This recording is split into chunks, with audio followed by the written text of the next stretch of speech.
Special town meeting. Seems like it was a long time ago. Oh, what is this? 1 week later?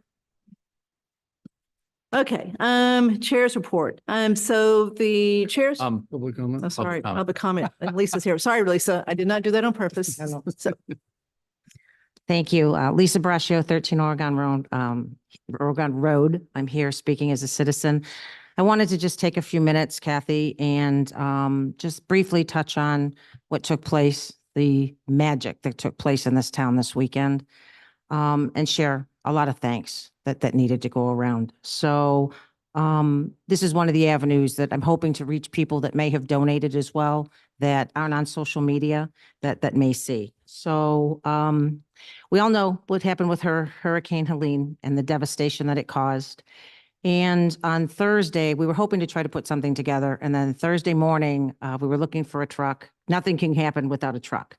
And our good friends at Ted's of Fayetteville, you know, local Southborough family, been here forever, does amazing, amazing things for the town and for the communities. So Michael had a conversation and said, I'm in.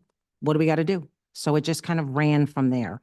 Heath Wittis got involved and arranged boxes. You know, I was like, my boxing person that we'd used in the past is no longer in Southborough. So in a matter of 2 days, getting the word out and coming together.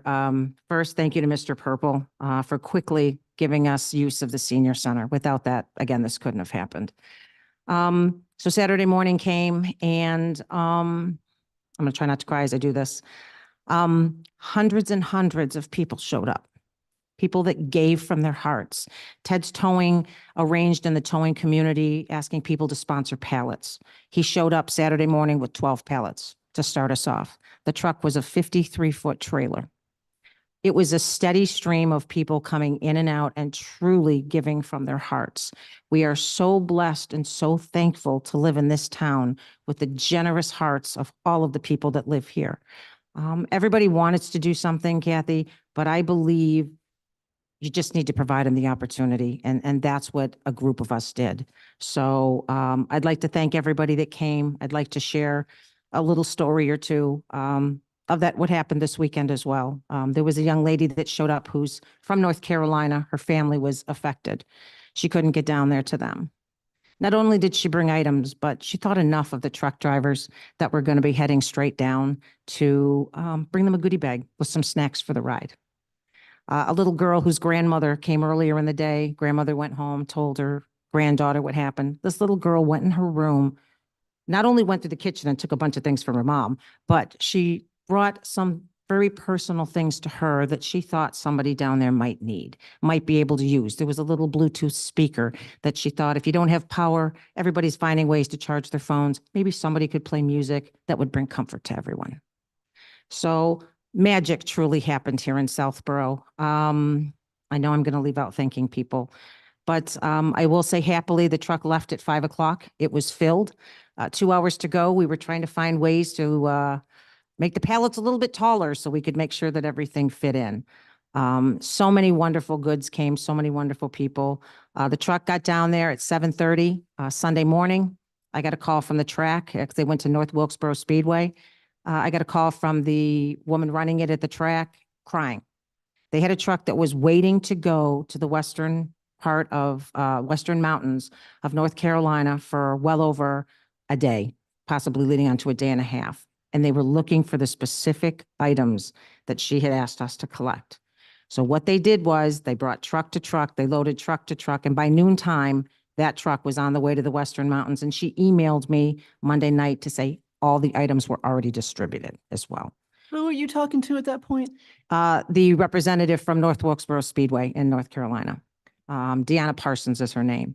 And just amazing to think of the good that so many people that we're never going to know the people that are touched by this. And little sleepy Southborough, I like to say, you know, could do something so amazing for so many. So again, anybody listening and that donated or took the time to volunteer, just know from the bottom of my heart and from all of the hearts in North Carolina, thank you so much. So that's it. Thank you, Kathy.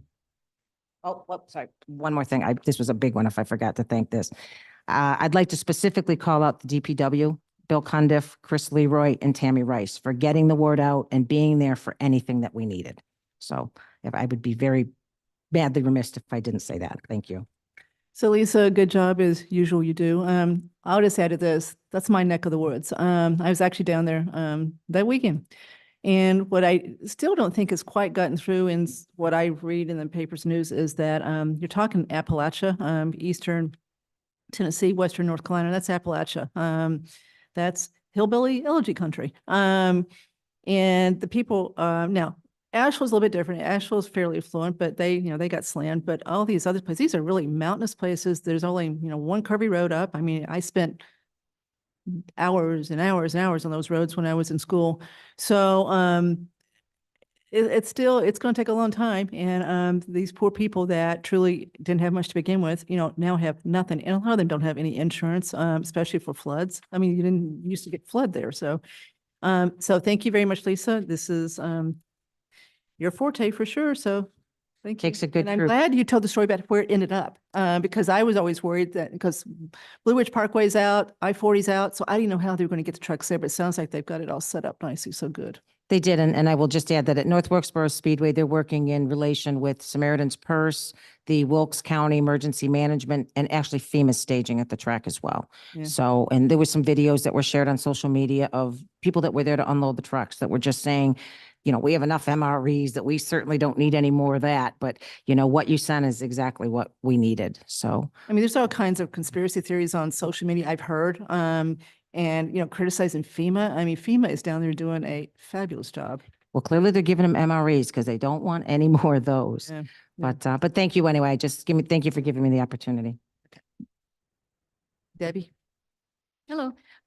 I have two public comments tonight. I think you're going to ask me to wait until the topics, but I just wanted to check. One is on the Chestnut Hill CSA and the other is on the ARPA discussion. Would you like me to wait until that discussion? Yes, we would. Yes. okay. Sorry. I just wanted to confirm that you'll call for. Well, but now, are you really going to say much about CSA? It's a members report, so we don't normally comment on members report. Yeah, Oh, my recall. report was going to be fairly brief. Okay, so go ahead on the CSA. We're definitely going to have a good discussion on ARPA. Okay, I'll do my best on the CSA. So I did dial into the Conservation Commission meeting. I think it was last week, and I made a public comment, but I thought that it was wrong, and I feel like I need to come back and just kind of correct it. So I tried to make reference to what Mr. Hamilton was talking about in speaking with I guess it's the trustees and some of the comments about whether or not they have to meet a certain limit or some number percentage of goods that are produced on the farm in order to be a commercial farm. And I'm sure what came out of my mouth didn't really sound right. So I just wanted to now kind of set the record straight. I now have the law in front of me. So it's a big law. It's a Massachusetts Right to Farm law, and it's Chapter 40A, Section 3, and it applies to commercial agriculture, aquaculture, floriculture, and others. And so I know that there's I guess I would say a desire to work with the trustees to maybe help them through this period that they're going through. They're not, with the CSA and everything being closed. I do have an issue with one thing, and that is there is a law, and it's a difficult law, and maybe Andrew and others can help, but from what I can read of the law, and I was incorrect last week or two when I spoke, but for commercial agriculture, the crops raised on the land need to be 25% of products for sale and based on gross sales dollars or volume. And it goes on to say if it's at least 25%, and if it's not 25, at least 50% has to be grown in Massachusetts. And there's all this other stuff, and it's a very giant paragraph, and I think there's maybe like 1 or 2 periods. So I would just say that I think it's totally within your right to say you're not going to check up on them. And I think I heard Mr. Hamilton say, yeah, town council has said, we don't have to like mandate that. But the issue that I have with that is a law. So I don't think we can tell them that they don't have to meet the law. They're required to meet the law. But I think that this is also in the conservation restriction. I'm not an expert on that, and I was told that conservation restriction, I think Freddie might have mentioned the CR has at least 51%.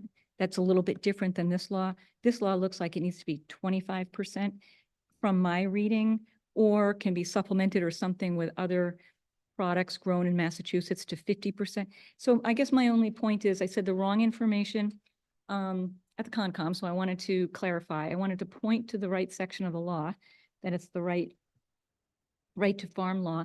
And I feel very uneasy if we say that to one farm in town that they don't need to follow the law. I have real doubt that that's what town council meant, and no disrespect, Mr. Hamilton, but I think you had said two things that I heard. One is like certainly not your job to check on them. I totally agree, but it is their job to follow the law. So I don't think we should be saying to one farm, they don't have to follow the law, especially since floriculture is on here. And the town has in the past checked on our other farm in town that produces flowers and made them produce receipts to make sure that they were in compliance with this law. So I just want to ask that we, everybody get familiar with this law. The other piece that I wanted to mention is there's nothing in here about any change in use on the property.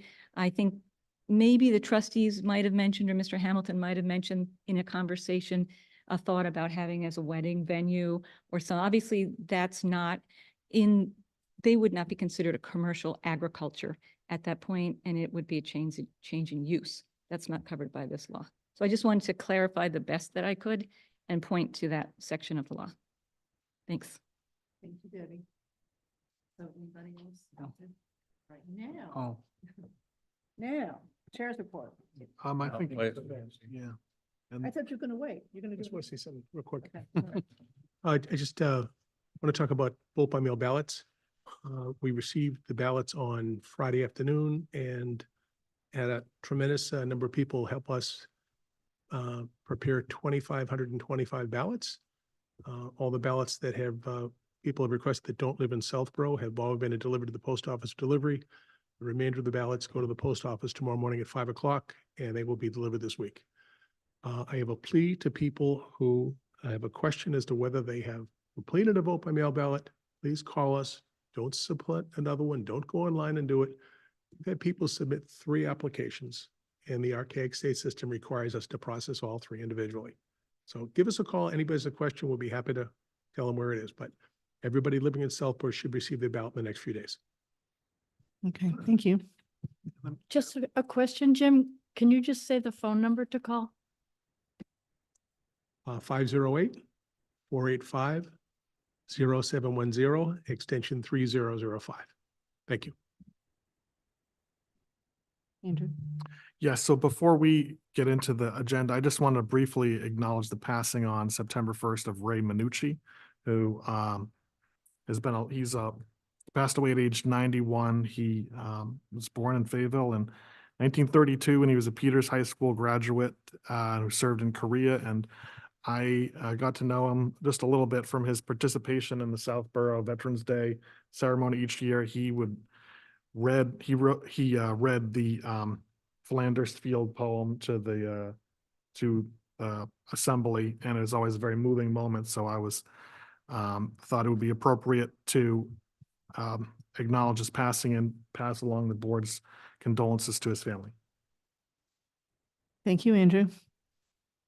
Okay, so reports. My report is simply that we had the volunteer breakfast yesterday at the senior center. I don't know, how many were there, 20 to 30 or so, maybe? Yeah, I would say, 30-ish. Wasn't a great day, weather-wise, but pretty reasonable turnout. Food was good. Hopefully, people there feel appreciated because they are. I mean, we should certainly continue to do that, I think, each year and maybe try to encourage more people to come. But anyway, it was a nice morning, nicely put on by those that did it, especially Vanessa Hale. Hopefully the leftover food was not wasted and went Yep, it was not. to good use with the Dole Men's Club and whoever, and possibly the fire department and police department. Anyway, it's very good. Okay, let's see who's next. So Al, Chestnut Hill. Yeah, I attended a Conservation Commission meeting where the trustees talked about their management plan for, I believe it's the next 5 years. And I came away with the strong impression that the trustees don't have a plan to reinstate agriculture on the Chestnut Hill Farm. They were non-committal at best, and I guess the thing I came away with is I didn't just fall off the turnip truck. I know the slow no when I get it. And so I regret that, but at this point, I don't think we can count on a CSA returning to Chestnut Hill Farm.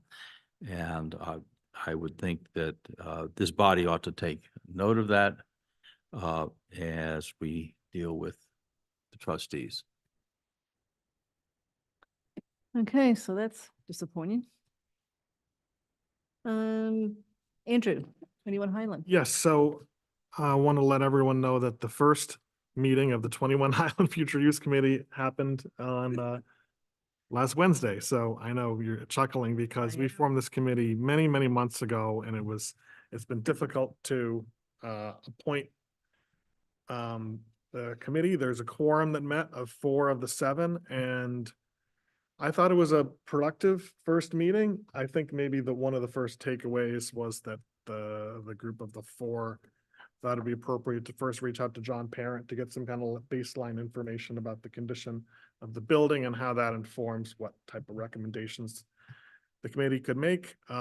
There wasn't a decision made at that meeting about electing a chair or vice chair. I think that the group felt that they wanted to get more people present at the meeting before they made that type of decision. So another thing that was discussed was the fact that since we formed this so long ago, there's a December 31st expiration of the charge for this committee. And what I suggested is that the group, start some work. And then if we get into late November, early December, and there's been some progress made and some, suggestions, or there's a path forward, that we might consider, a reasonable extension of that. Having in mind, my own view, I think it would be a good target would be to get a report from the committee, hopefully before the annual town meeting coming up we're going to pick the date for that, but it looks like it's going to be in April. So I know you're going to tell me I'm a stuck record here, but I still think that, one of the key pieces of information this committee needs to really come forward with a recommendation, if that's where this ends up, is to know what the fate of Finn is.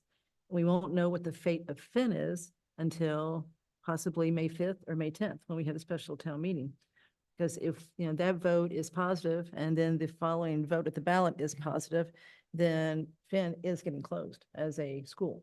And so it's at that point, it's a town property, and, pretty nice town property that we'd use But for. we talked about that. I don't want to get too much into discussion on. But so I'm just saying, and that's coming, right? Mm-hmm. And I just think it's hard to do a whole lot till you know what that's gonna be. Andrew, do we need to change the charge for that group? I thought we had a report due by the end of the year. Did we change that? That's what he said. So he said, Okay. put their feet to the fire and work a little bit, then come back to us in December and ask to have it extended, Okay, right? right, sorry. Don't extend it yet. Okay, Everybody agree with that? okay. Okay, Mr. Purple. Just a couple of items. First one is something that, we've gotten a lot of emails and everything about. But the CSX has finally set a date to address that railroad crossing on Central Street that's been giving people so many issues driving over that. It's going to be closed October 15th. It's going to reopen on October 16th.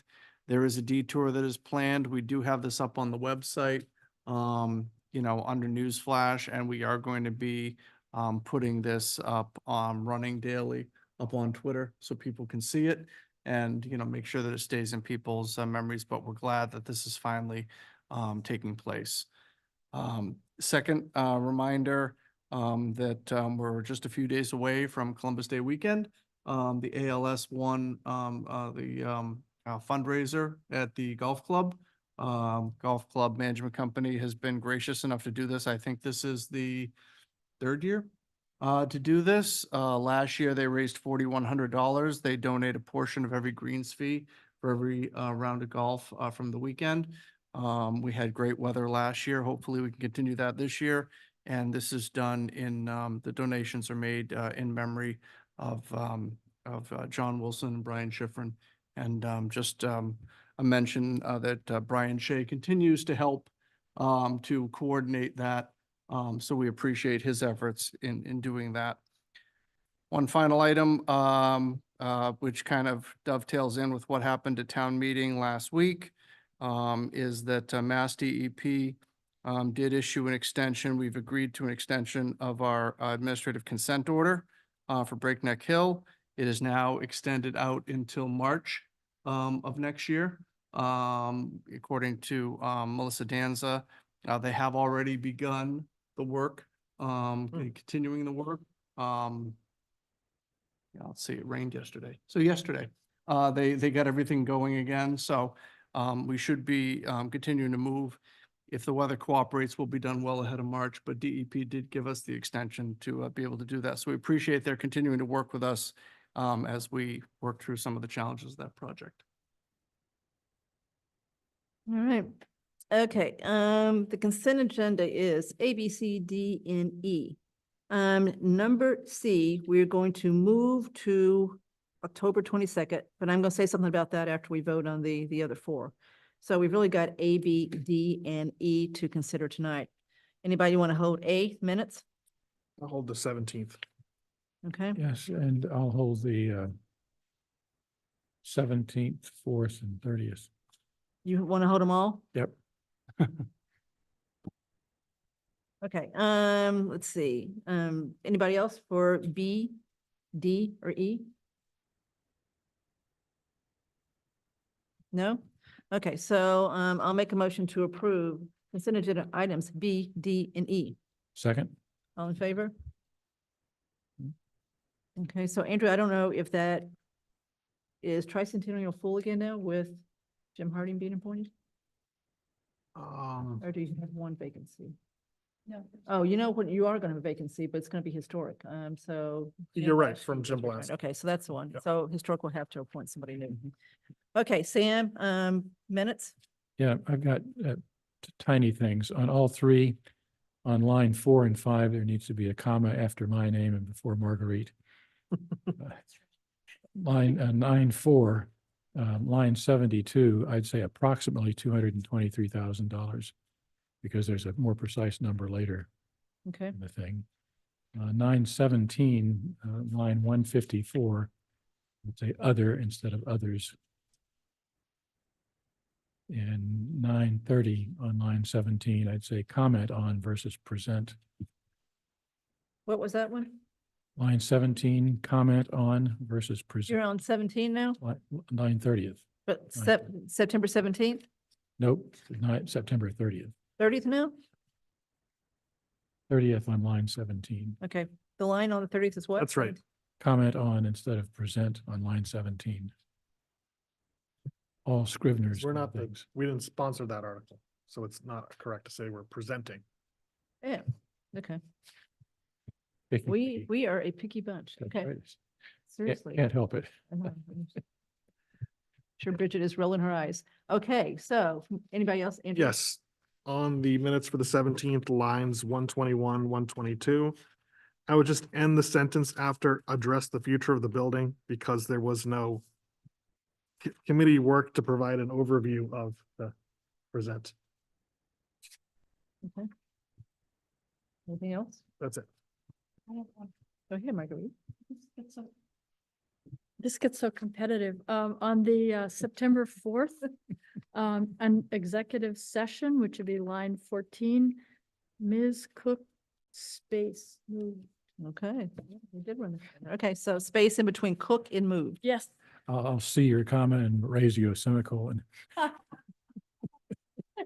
Okay, so I will make a motion to approve the amended minutes from the 4th, the 17th, and the 30th. Second, All in favor? Okay, now let me talk for just a minute about, I don't want to belabor this, the restitution for removal of public shade tree at 37 Clifford Street. So everyone saw the memo from Bill Cundiff where where Chris Leroy has sat down with the family that owns a property where the tree came down. Came to an agreement that the penalty for the tree coming down, which shouldn't have, it was a public shade tree, would be 2 replacement trees. The state law says you can't fine more than $500. It's very clear it says that. These 2 trees are, I believe, $276 each, so more than $500. So we get a little bit more out of it. Came to an agreement to do that. Sat down with Jay Tellerman, went through with him. Jay agreed that was an appropriate way to do it. That $500 does apply. We've got a tree policy that contradicts that. So we're going to talk about it on the 22nd. Planning Board is going to be here. They are very unhappy with this, to say the least. I think unwarrantedly, but I will say no more than that.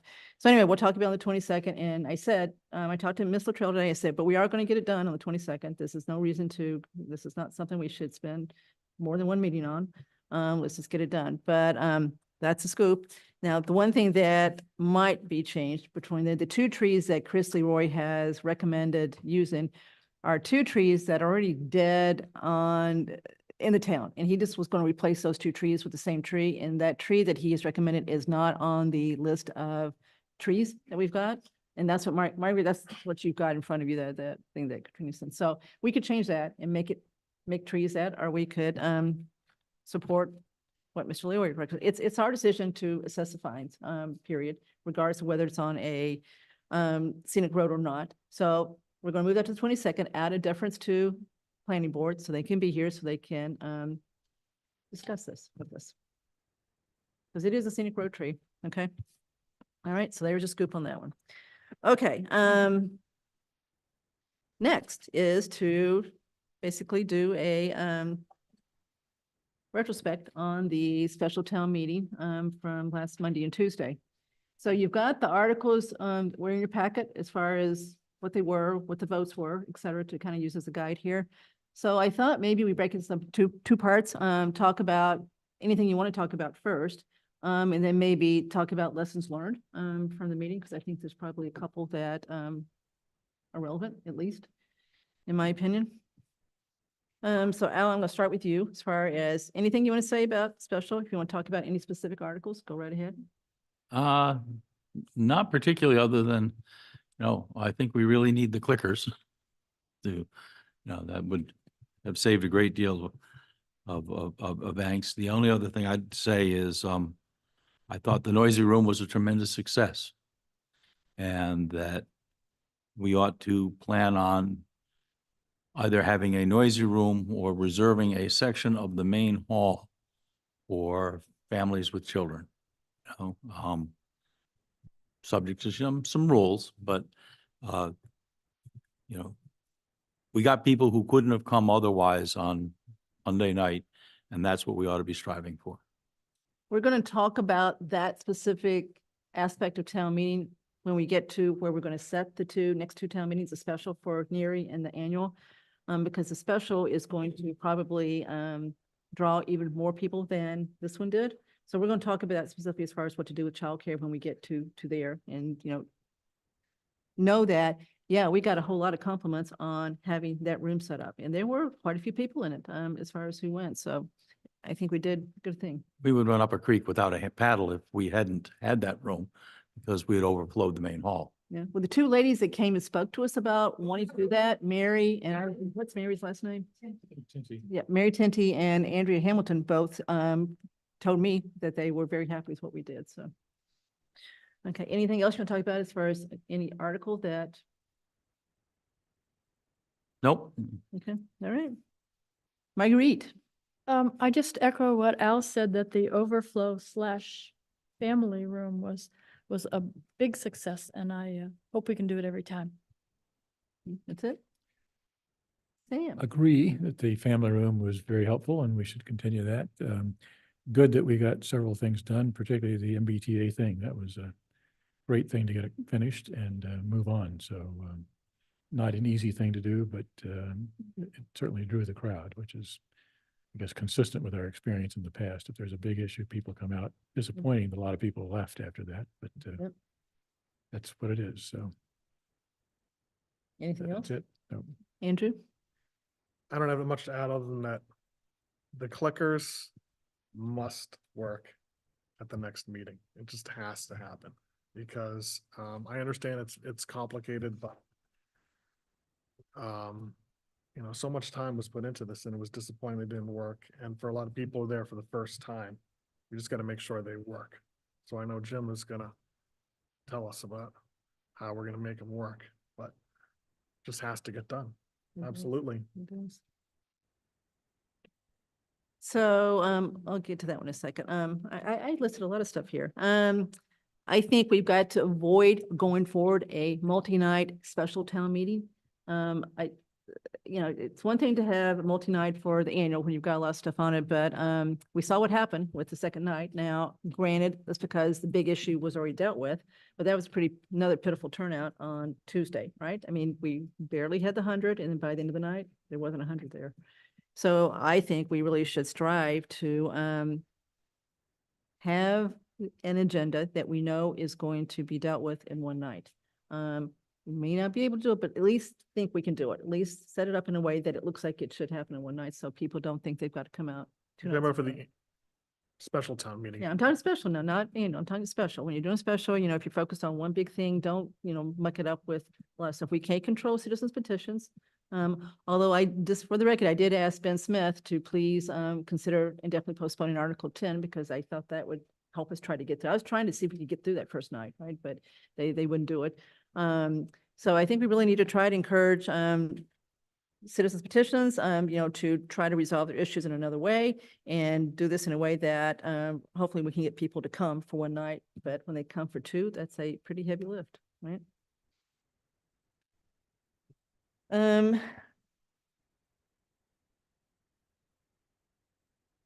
So the clickers, not to steal Jim's thunder here, Mr. Haggerty, he's going to make sure this gets done right. So we absolutely do have to have clickers for the special time meeting. We think there's going to be more than 1,000 people there.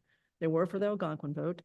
And you got a 2/3 vote, so that's going to be hard to look at, especially if you've got people spread in two rooms, which is what we think is going to happen. We think it's going to be held at Algonquin, which we'll talk about in a second.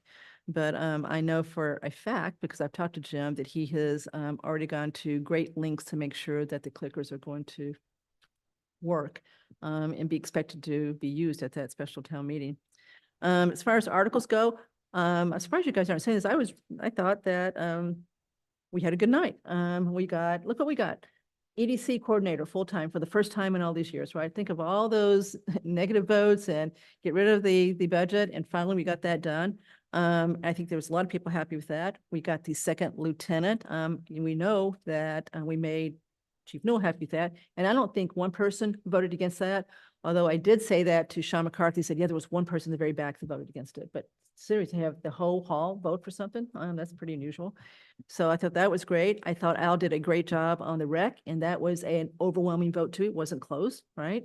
I'm glad we got Article 11 through, although it was a little bit cumbersome to get done. I don't think what Ms. Faniff did was appropriate. I wish she had brought that to us earlier so we could have had time to digest what she wanted to do. I thought it was actually inconsiderate of the hall to start off with. We talked about that article for about an hour and a half before we cut off debate. So I just didn't think that was appropriate either. So I wish that hadn't happened. But nonetheless, it got done. Once the AG approves that, we're off to the races as far as hopefully being a little bit more effective as far as affordable housing. I thought we took the high road on Article 10, so I was proud of that we did that and got that. Didn't spend a whole lot of time talking about that one. So all in all, I thought it was a really good night for the things that we wanted to see get passed. And then, of course, the MBTA, we wholeheartedly, full-throatedly supported the planning board on that. So I thought that was good. And look how close that vote was too. So every vote counted on that for sure.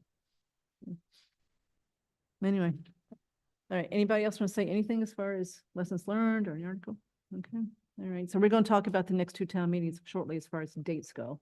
Sam was anxious to get them set, so we should leave here with both of them set shortly. Mr. Haggerty.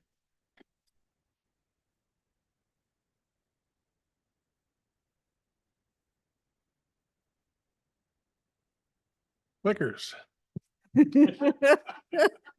Click, click. clickers. I never thought I'd have nightmares about clickers. Right? Several things happened. They're all my responsibility and it won't happen again. As far as the second room goes, I plan to continue to outfit that for voters and children, but it's the moderator's decision whether to enact that or enable the room, but I will have that logistically set up for that. It makes a difference what time of day the meeting's held in there in terms of monitors and the light that comes in from the parking lot. Just a thought down the road, we need to think about that.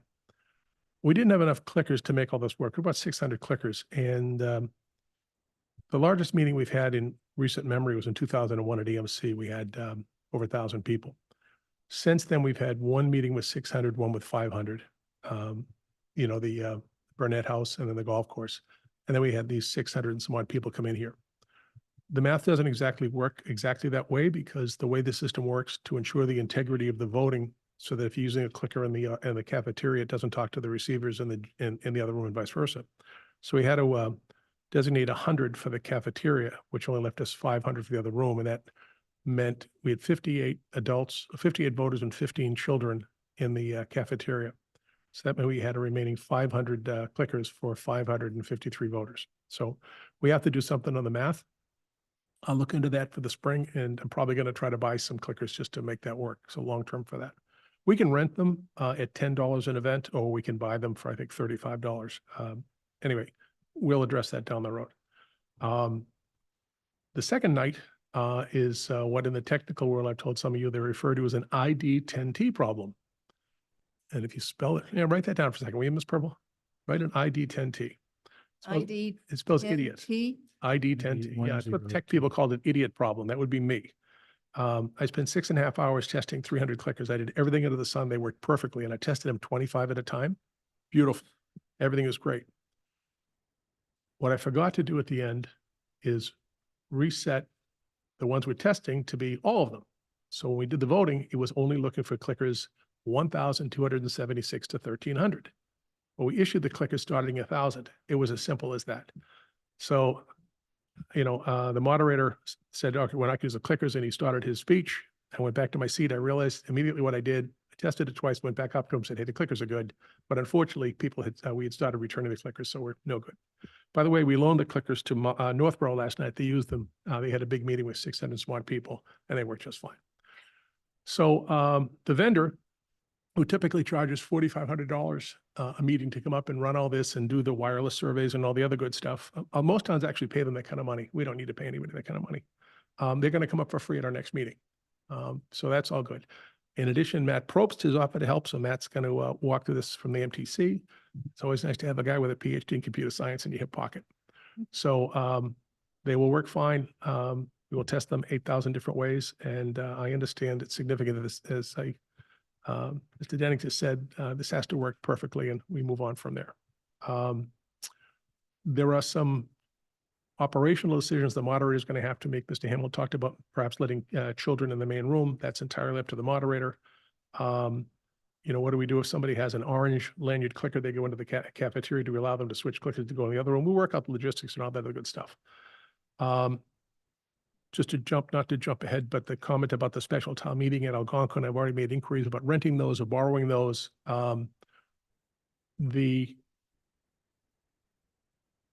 We need to nail down fairly quickly exactly which rooms we'll use, the flow of them. In other words, with the main, if you were to choose to go, we'll work that out down the road. But we can deliver a good product that people have confidence in, and we'll make it work. So I apologize. I just, dumbest thing in the world. And it's all on me. So won't happen again. Are you going to stay for the next part too? Yes. Okay. Thank you, Jim. Okay, so everybody has in front of them a calendar that's got highlighted dates on it in yellow. So what we need to attempt to do tonight is set the dates of the next two town meetings, the special town meeting to consider the NERI project and then the normal annual town meeting. So let's start with the special town meeting because that's got to occur in a very narrow window. It's got to occur between May 1st and May 12th. April 30th is a date that the MSBA votes on our project and the grant that they will give us as part of this project. So that vote has to take place first. If they were not to vote for this, then the whole town meeting vote would be for naught. So that goes first in the normal course of business with MSBA. So that's the 30th. So anytime from the 1st to the 12th. And the reason the 12th is the cutoff is in addition to town meeting vote, 2/3 vote you have to have because of the debt. You've also got to get the voters to approve at the ballot at the town election, the debt exclusion from the tax levy, from the levy cap. And that election is May 13th. So May 1st to May 12th. Some info that may help you decide which date of that range you like. There's 2 Saturdays in this and 1 Monday is the following. School vacation week is late this year. It's as late as it can be. It's always the 3rd Monday. In this case, the 1st Monday is the latest it can be. So it's 21st through the 25th. People come back on the 26th and 27th, the weekend. And then kids' sports start. So you've got lacrosse, you've got soccer, you've got baseball, softball starting on the week of the 28th, with that Saturday, the 3rd, being the first real sports Saturday of that season. On Friday, Jim Haggerty, Paul Semino, myself, Jason Malinowski, and Mark were on a Zoom to talk about this. Jason representing the Near Ability Committee, me representing Select Board, Mark being Mark, Jim being Jim, and Paul being Paul. Everybody's got an interest in how we set this. I don't know, Jim, what you think? Clear, at least where we ended up is that the date that group seemed to prefer, although it wasn't overwhelming, was the 10th of the second Saturday. And the reason that was chosen is follows. Jason Malinowski, who's got kids playing sports, thought that the 3rd would be, the 10th would be better than the 3rd if you're going to pick a Saturday, because the 3rd is that first Saturday of sports. So he thought of the 2, the 10th is better. Now, look at what's highlighted there. Very important day to the women here. It's Mother's Day on the 11th. So we're talking about the 10th, the day before Mother's Day. The group thought that Saturday was better than Monday because they thought that the parents, school-age parents that will want to vote on this would be more willing to come on a Saturday than a Monday. I'm not sure that's right, but that's what the group said. That's what we're going to talk about tonight. Do you Saturday or Monday? We saw what happened this Monday. There was a lot of parents at this meeting. Parents are going to think this is an important vote. So my guess is they're going to find a way to get there, even if it's on a Monday. We'll talk about childcare in a second. So it looks like the 3 dates that could happen would be the 2 Saturdays, 3rd and 10th, and Monday the 5th, Cinco de Mayo. Okay.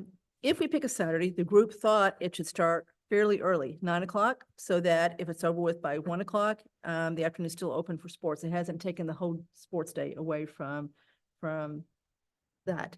The group thought we need to definitely deal with childcare, maybe not just do the room, but truly have childcare, so that parents really have a place to drop off their kids if they need it.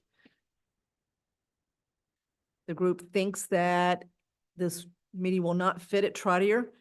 We've only got, 300 parking spaces at Trottier and 100 something at Neary.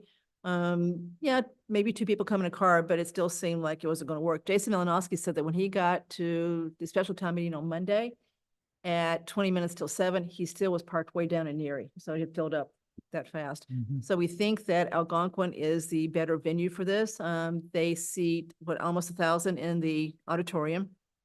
And then we would have the cafeteria for overflow if we wanted to make sure we had 2 places. And then we'd have to find a different place for the kids if we choose to do that.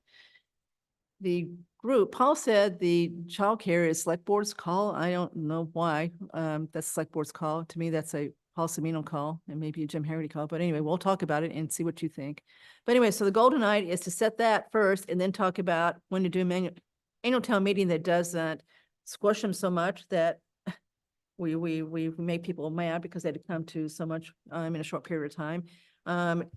Keeping in mind the dates that we've got highlighted. Now, the Passover is wrong. And I checked with my Jewish expert before the meeting started. Yes, technically Passover is all those days, but Passover is really the first 2 days, the two Seders. The rest of it, yes, there's things that you have to observe. If you're Jewish, you don't eat bread, she said, but it's not observed. So I think you can just assume the 12th, 13th, and maybe 14th are the ones that we need to avoid, but the rest of the week we could use if we chose to. But again, that's the week before school vacation week, where people are getting busy for that. So I'm assuming that our new bylaw will be passed soon, so that we really do have a choice of April for the annual town meeting. So that's an assumption in all this. So with that, I'll start with Andrew. Let's talk about special town meeting first, and then we can talk about annual town meeting once we think we have got first one set. Sure. So I was thinking for the special town meeting of Monday, the 5th, because now that's not on a Saturday, it would be on a weeknight. But I think of, if there's an important issue and there's enough advance notice of the date, I think you saw last week, people come out. And I think the same was true of the public safety building. The meeting for that, I believe that was a special town meeting. Right? That was also on a weeknight. I remember I was fairly new to town then and being in an overflow room for that. So, nothing is perfect, but that's what I was thinking was Monday, May 5th for the special town meeting. And then it looks like the annual town meeting, you really are going to have it the first week of April. And I was thinking of Saturday, April 5th. That's keeping it on a Saturday. I think it all depends on what, ends up in the warrant, but we know there's going to be, some important budget issues. Right now, obviously, articles will come forward, but I can't think of anything that's incredibly groundbreaking for the annual other than budget related articles. So I think that the Saturday would work. But certainly open to hearing what other people have to say. Okay, so Andrew is advocating for the 2 5ths. The first one is Saturday, the second one Monday. And Andrew, are you opposed to the 10th in large part because it's Mother's Day weekend? Is that your big issue there? Well, you could do it. I just think that some people might, for that weekend, want to go away for the weekend, but I don't think I will be, but some people might. So that was my concern there. All right, so we've got the 2 5ths on the table. Sam, what do you think about those two? And do you have something you prefer? I have a question. What's going on April 5th in terms of school sports and other kind of things that we know about? We think we're still in that in-between period. So Okay. Jason says, and I don't know, is he in the audience, by the way? He said, and I'm relying on him because his kids are playing sports. He says the first spring sports date is really the week of the 28th. 28th of People come April. back from Okay. school vacation. So that's what Okay. he said to us on Friday. Jim, did you agree with, that's what he said? Yeah, and the third was opening day of baseball. Yeah. Which, yeah. Okay. I guess, I sort of lean toward what Andrew suggested there. I think it's very helpful to have one on a Saturday and one on a weeknight, sort of balance that out. Excuse me. And I think that with enough advance notice, and I hope it's our decision to do the childcare stuff, and we might even think about, childcare plus a noisy room, potentially to give people a wide range of choices there, to make it easier for attendance. And I think that it's my understanding this will be the only issue on that warrant. Is that correct, Kathy? Well, it's not my decision, but that's what I'd recommend so that we really don't, so they come out, they know they're going to come for a Yep. specific The- reason and not have to deal with anything else. The only wrinkle is citizen petitions. We can't control those, but Sam, if the annual town meeting is going to occur 4 weeks in front of Right. it, right? Yep. So you would think that if there were citizen petitions, they'd get on that Yep. and that hopefully nothing would happen in between the two that would cause someone to come forward. Yep. with the citizens petition, Yep. right? You would think so, but. And we can also just say, we're really discouraging people from doing citizens petitions on that one. Please do them on the annual if you're Yep, going to do them, yep, you know? okay. So again, it seems to me that, that annual on Saturday, April 5th makes some sense. And if for whatever reason we don't get our approval from the Attorney General on that one, which I can't believe we won't, you could back it up a week for the last Saturday in March, potentially. We're still good with that one, so that would be a backup there. And again, I think that, you know, we got a lot of people out on a weeknight this time, and this one will be bigger, I think. So, and in theory, I mean, again, it's up to the moderator to control the discussion, certainly, but, and there'll be a lot of people who want to comment, but to me, the basic issues are fairly clear. And that, do you want to spend the money? Do you think this is the right project? And I think the committees have done a good job in terms of laying that stuff out. So, I agree. That's the two issues we think, Yeah. cost and where it is, Yep. location. So, and I don't think there's, you know, a lot of new facts that people are going to bring in at that point, and we know what the concerns are. And people can raise those issues. And so if the moderator is able to keep that on track and not have somebody make the same point 15 times in a row, I think that could help move it along. So I don't have, you know, horribly strong feelings about it, but I think that combination makes some sense. It balances the time. okay, so you like the 5th and the 5th too, Yes, I right? do. Okay, Marguerite? I like the 5th and the 5th too. Three. 3. The other part about that is, if the library does get okayed by the state, is that going to be a request for funding that comes in at the regular town meeting? Marguerite, sorry, I was whispering to Mark. What did you say? If the library receives the grant and the go-ahead for an expansion, and it was supposed to be the 6th of October, right? I assume we'll hear before the 31st of December. If the state does say to the library, yes, we'd like to give you money to do an expansion, is that something that would be requested in the annual town meeting? I would think that whatever design money that's needed, you know, it's just like the school project, you're Mhm. going to have two phases. You got the design, Yep. and then you go back and you get that approved, and then you ask for the money to actually build it.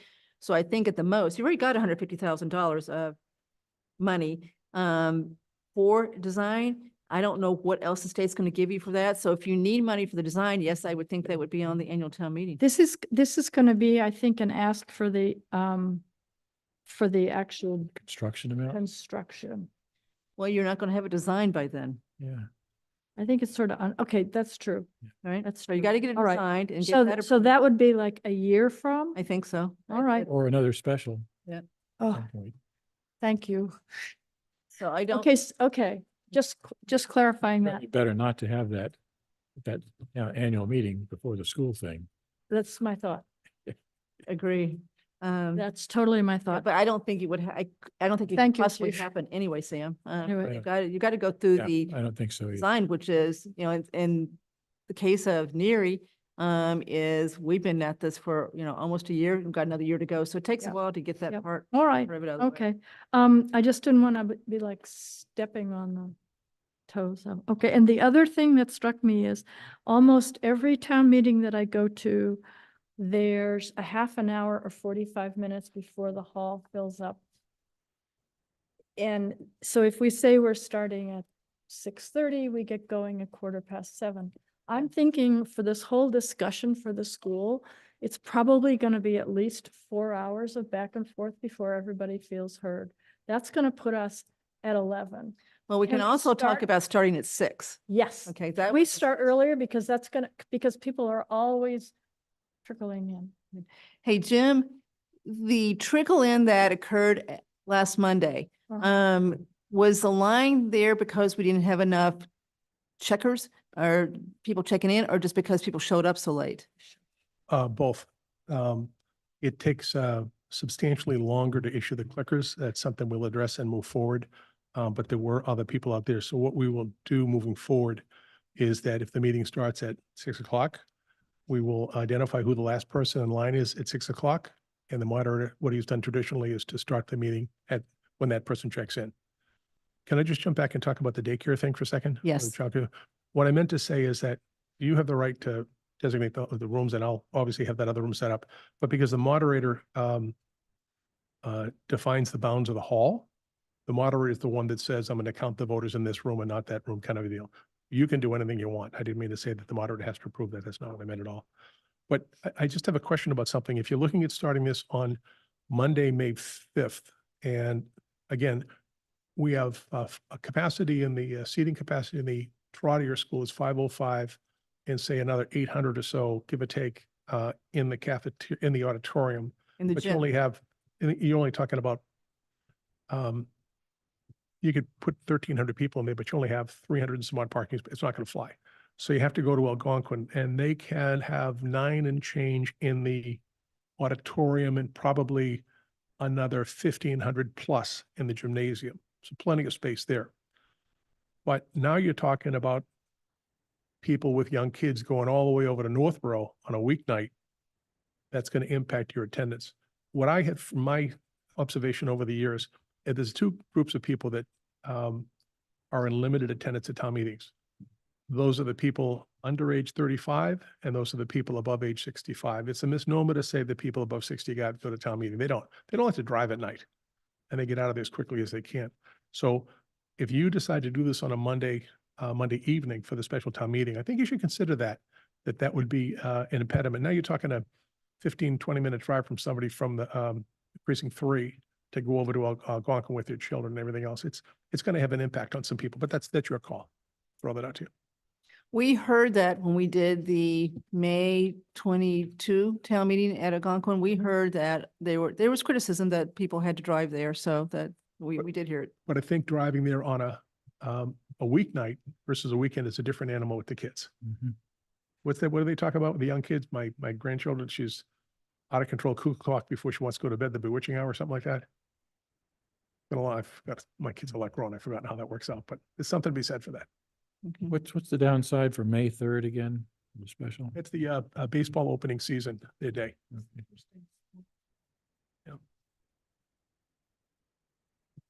You will make it available? Okay. All right, we've also had confirmed that Algonquin is available on the 10th, and now we've had it confirmed it's also available on the 5th because the superintendent said he'll make it available.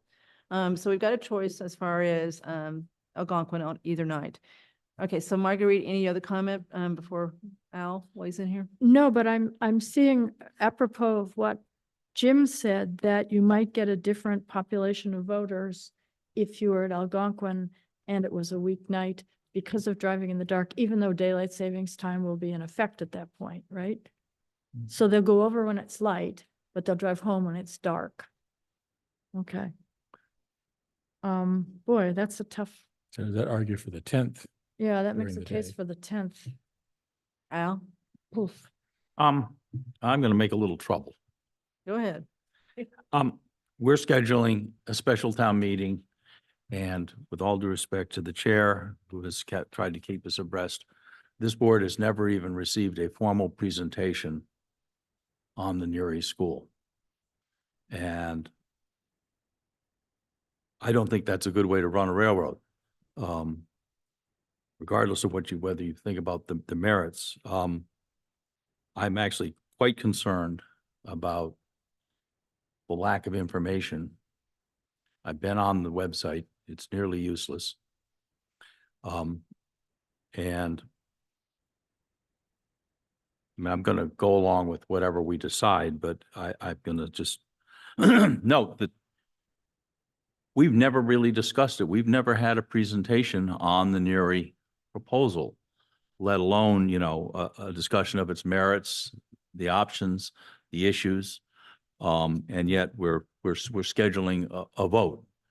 I understand we got to do it, but I think that, my message to the Newry committee is that you've got to start talking to the world about this plan, because I have not yet met a single person who wasn't associated with it, who's very enthusiastic about this project. And if we're not going to go out and have an active communications plan to actually convince people why this is necessary and what its merits are, then we have wasted $1 million, and I hate wasting $1 million. So, as far as Algonquin, I don't think we really have a choice, we don't have a facility here, I attended the Algonquin, meeting, and there were well over 1,000 people there. We held it at EMC. I assume that facility is not available to us, and it was probably fairly expensive. I think scheduling it for a Monday evening at 6 is going to be very difficult for people who work for a living. I think, we're going to be contending with rush hour traffic, just trying to get through town. For those of us who live on the other side of the causeway, it backs up pretty considerably. So I think the 10th is probably the preferred date from my perspective. I think the practical logistics of holding this on a Monday at 6 p.m. are daunting. And I am actually concerned that, this board has never been briefed on this project, and we're spending, the taxpayers' money, setting up a meeting for something we've never even been briefed on. But I've said my piece. That's fine, and I will reply to that piece, which is all those members' reports I did, I briefed you. I mean, they were briefs, they were reports, but more importantly, we've had multiple public forums. Did you go to those? No. We've had multiple, the committee meets very regularly. You guys are, I'm sorry, I think you're setting yourself up for failure. Well, we're coming, the Narragansett Building Committee will be in front of the select board very soon to go over this from A to Z. That is planned. But to this point, I think this committee has striven valiantly to get this information out. The meetings absolutely have not been well attended. No one comes to they're all on Zoom. No one comes to the meetings very much. Sam's there, but there are I times. attended one. Okay, there you go. So Andrew came to one. So, the website issues are noted, and have been noted by the committee. So there is not much argument with that comment there. That's got to be improved. But, I still think we should set the meeting. You can always cancel the meeting, but we got to get it set to give people a chance to get this on their calendar, which is the purpose of doing this so far ahead, and to get the annual town meeting set, because we promised that at the Monday special town meeting. Jessica Devine wanted to amend that article to require us to set it a certain date, and we promised we were going to get this thing set early. And you can't set that one without knowing when this one's going to be. Okay, so I'll just say this. Anybody else? I had I mean, initially threw out Monday the 5th, and a lot of that was just based on my thinking of the meeting we had last week. There was a good turnout on a Monday night. And another, reference point for me was the public safety building project. I understand, Jim's point about how difficult it is to have an enormous crowd here, and also some of the problems of having a 6 o'clock PM meeting in Northborough on a Monday. So I'm open to having it on I guess it would be Saturday, May 10th. yeah, of the Right. Saturdays. I'm in the same place. Okay, so you've changed your mind, Marguerite? Yep. I agree with Al as far as the traffic goes. If anybody works in Boston, I mean, I left Boston today at 2 o'clock and I got here at 3:30. I don't know what your experience is, but if you got to get home, you got to get kids fed, you'd have to leave town at 3 o'clock to be able to get here to this meeting. So it is hard to get home, get kids fed, which I think is why probably people came so late to the Monday meeting, and that was 7 o'clock, and that was local.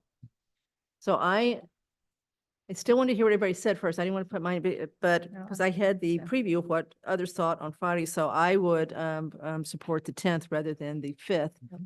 Because I do think it's hard for seniors to drive at night, and certainly hard to keep kids out to 10 o'clock, 11 o'clock at night. They got school the next day. So even if we offer the daycare or childcare, they still don't want their kids to be out that late. By the time they get home, it's going to be 11 o'clock if we end at 10. But even with a 10th, I think it's incumbent on us to try to work hard to make sure that it starts on time. Yeah. and moves along quickly, and we don't wind up with 45 minutes of delay Yeah. for whatever reason. Because there you're gonna have people they're still gonna have trouble getting there at 9 o'clock because, it's hard to get. And if it people gets going. out by, 1 o'clock or so, that still does leave the afternoon potentially for some of the sports competitions. So, So you are amenable to the 10th. Sure. Marguerite is. Sam, are Yes, you going to yes. change your mind? yep, 10th works better. Yes. All right. So Al, having heard what you said, I hear you. Let's at least get this tentatively set. So it's out of the way. We can give people notice and they can get it on the calendar and we can then work to try to make sure that this project is fully explained long before May 10th. So we're the 10th for the special and April 5th. Yep, at 9 o'clock. So the motion should be, the vote is to hold the special at Algonquin on May 10th starting at 9 a.m. So move. Second. Okay, all in favor? All right, so that one's set. Now let's talk about the date for annual, assuming that the warrant article gets approved in the near future. Yep. All right, so Sam, you want to start with this one? Start in terms of, Yeah, so Big- we said the 5th, but now that's another Saturday. Do you want to now switch this one to Monday? So we do one on Saturday, one on Monday, which would be the 7th?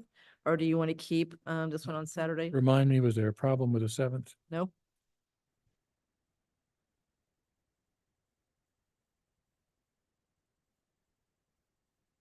I guess I don't mind the 7th then All right, sounds good.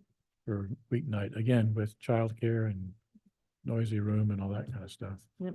We've avoided Passover, Easter, and April vacation by doing the 7th. Sounds good. And so be one Monday and one Saturday. Yeah, so yes, it's kind of split in the middle. Al? I like the idea of, offering at least one Monday. That was at least based on the survey, the preferred Yep. date.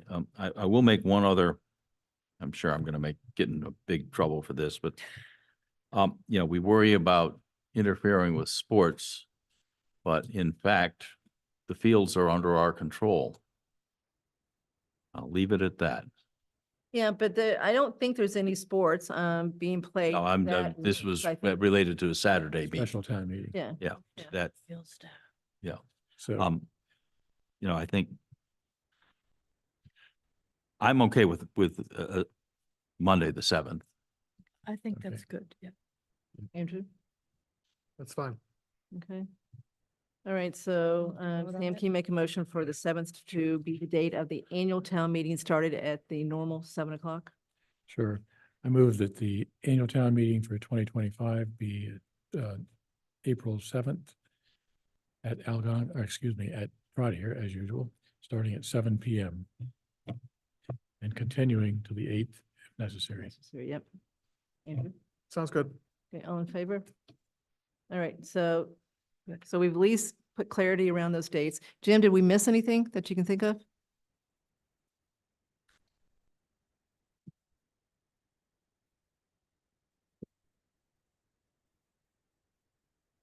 No, but I just want to throw some numbers at you in terms of costs. Okay, The cost to hold the second meeting was about $6,000 by the time you figure in the audiovisual, the overtime for the police officer, the custodians and all the good, there's about $6,000 for that. The audiovisual company charges us a flat labor rate for the day, so it's cheaper to hold it in one day versus whatever. I'd ask you to consider maybe starting this at 6:30 instead of 7. And again, getting back to the point here, because I almost said. Yep. The moderator's speech takes up a good hunk of time. And the early part of the meeting are generally consent agendas, things that are non-controversial. So we eat up a half an hour of time that really isn't people, and I say they don't care about it, but it's almost administrative. So if you started this at 6:30, you might potentially avoid a second night. Sounds good. It's worth consideration. I'm okay with that. Al? Yep. So we're only talking the annual now. Okay, so somebody want to do an amended motion to change the time to 6:30? I'll amend my motion to change the time for the annual town meeting on April the 7th to 6:30 PM start. Second, Second. all in favor? Okay. All right, so I think we got that done. That's a good idea. Okay. All right, Kathy, a question for you and or Mr. Haggerty. So it's my understanding that we can say that we want to have a noisy room or childcare or whatever, but the moderator still has the choice to define the bounds of the hall. So we could say that, but the moderator theoretically could say bounds of the hall are the Trotter Auditorium and that's it. So hopefully there will be constructive dialogue around that to make sure everybody's on the same page, because I think that's an important aspect of attendance. And I don't mind, frankly, if there are not too many people in that noisy room, as long as it makes it easier for people to attend town meeting. Just a ballpark, the cost, the incremental cost for the second room is roughly $1,700. I think that is money well spent to, again, open it up to people who might not otherwise attend. It shouldn't be a factor. all right, moving on. So Sam very kindly drafted a letter for us to consider tonight, to Pat Miller, who we all met on, was it Friday? Yeah, Friday that we toured the 352 Turnpike Road site that's being proposed for the next 40B from Dave Ferris. During that meeting, she announced that comment letters are due by October 24th, which is why we scrambled to get this in the packet tonight. I didn't realize it was that soon. We are meeting on the 22nd, but that seemed to be pulling it a little bit close to get this done. So Sam, in his normal speedy fashion, got this done very quickly and got it into our packet. Has everybody had a chance to read it? You want to read it real quick? I mean, it's one page, Al, so I'll give everybody a couple minutes to read it. Was not my most detailed effort, but I think it got the point across. So. And frankly, I'm not sure how much in detail Mass Housing reads this stuff, other than what is the general drift of it, approve or not approve. Yeah, well, she tried to tell us, we only have a certain thing that we need to do here as far as that eligibility letter. We just, basically, does the applicant have site control over it, right? Yep. So getting into the weeds with what you may want is just not appropriate right now, and she's not going to look at We're that. not going to have much impact. No. Yeah. It would be worth more detail if we were objecting. We'd have to list the, 27 reasons why we're concerned about it. I think it's a good letter. Thank you. I plagiarized from the last one we did. That's why it's a good letter.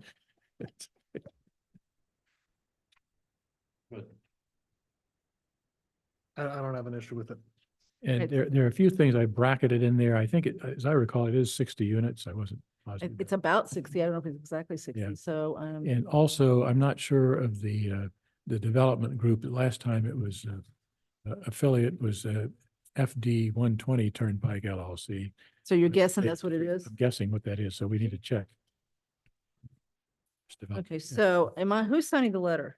I think we can let town administrator make minor administrative changes. Right, Okay. yeah. So we'll get those confirmed to get that done. The Yeah. only thing I wanted to add is on the second black bullet, the 1, 2, 3, 4th open bullet. At the end of it, I'm just really intrigued by that additional building.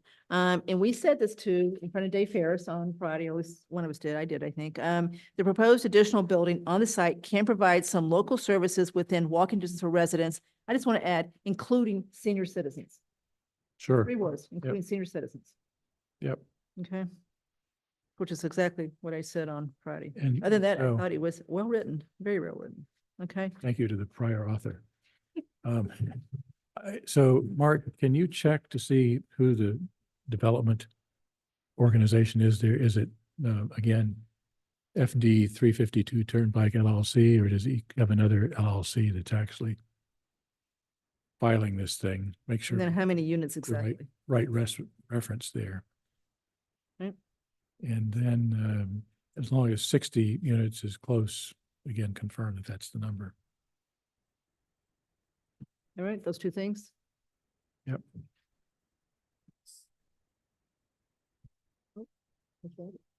Yes, it was amended, so it is on the agenda, I promise. Okay, so I will make a motion to approve the letter to Kat Miller regarding 352 Turnpike Road 40B, written by Mr. Stivers, and with the 3 sentences, including senior citizens, added after the second bullet, 4th sentence. And authorize our chair to sign on behalf of the select board. And authorize our chair, me, to sign it on behalf of the select board. Okay, Second. Okay, all in favor? good. All right, check that one off. Okay, ARPA. I believe our main attraction is here. So now Carla is here too, just so you know. She's in her office and I think she's gonna come and join us because it's gotten to the point I make a mistake every time with ARPA and she's tired of having to zoom in and she's here in person tonight. Can you hear me?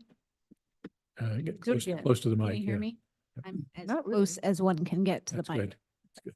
All right, so Kat, why don't you introduce yourself first? Catherine McKee, Southborough Trails Committee Chair, 18 Walnut Drive. Okay, and speaking of the devil, she just walked in. So, okay, other side, there she is.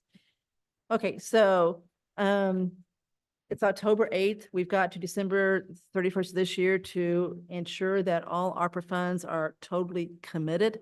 Not necessarily projects done, but they have to be legally committed, so that the money is going to go to these projects, legally. So Kat, we just have been, you got a tough one, and we know that, and we totally support your projects, but we don't want to get this money back either, No, I okay? get So, I came prepared. for okay, go. this conversation, so I understand that. So a quick update of where we are with the Peninsula Phase 2 project, which is the engineering and for the boardwalk and the bridge. We just met with Conservation Commission number 1, Southborough. We would have met with the Framingham Conservation Commission, but they delayed it due to a religious holiday. So that's going to be on the 16th of October. That gets us the NOI, which allows us to do the work that we need. So it went well with Southborough, but there is going to be a bit of a delay with the Mass DEP issuing the number that we need. And that's a known issue with I guess it's called the central region. But that should not be a delay with the Framingham side. So hopefully we'll have, once on the 16th of October, we'll be meeting with Framingham and we should be able to move forward and get our NOI in place to be able to proceed with the finalize the engineering plans for that project. So then what we'll do next, so the engineering services are coming out of the big ARPA bucket, the 144.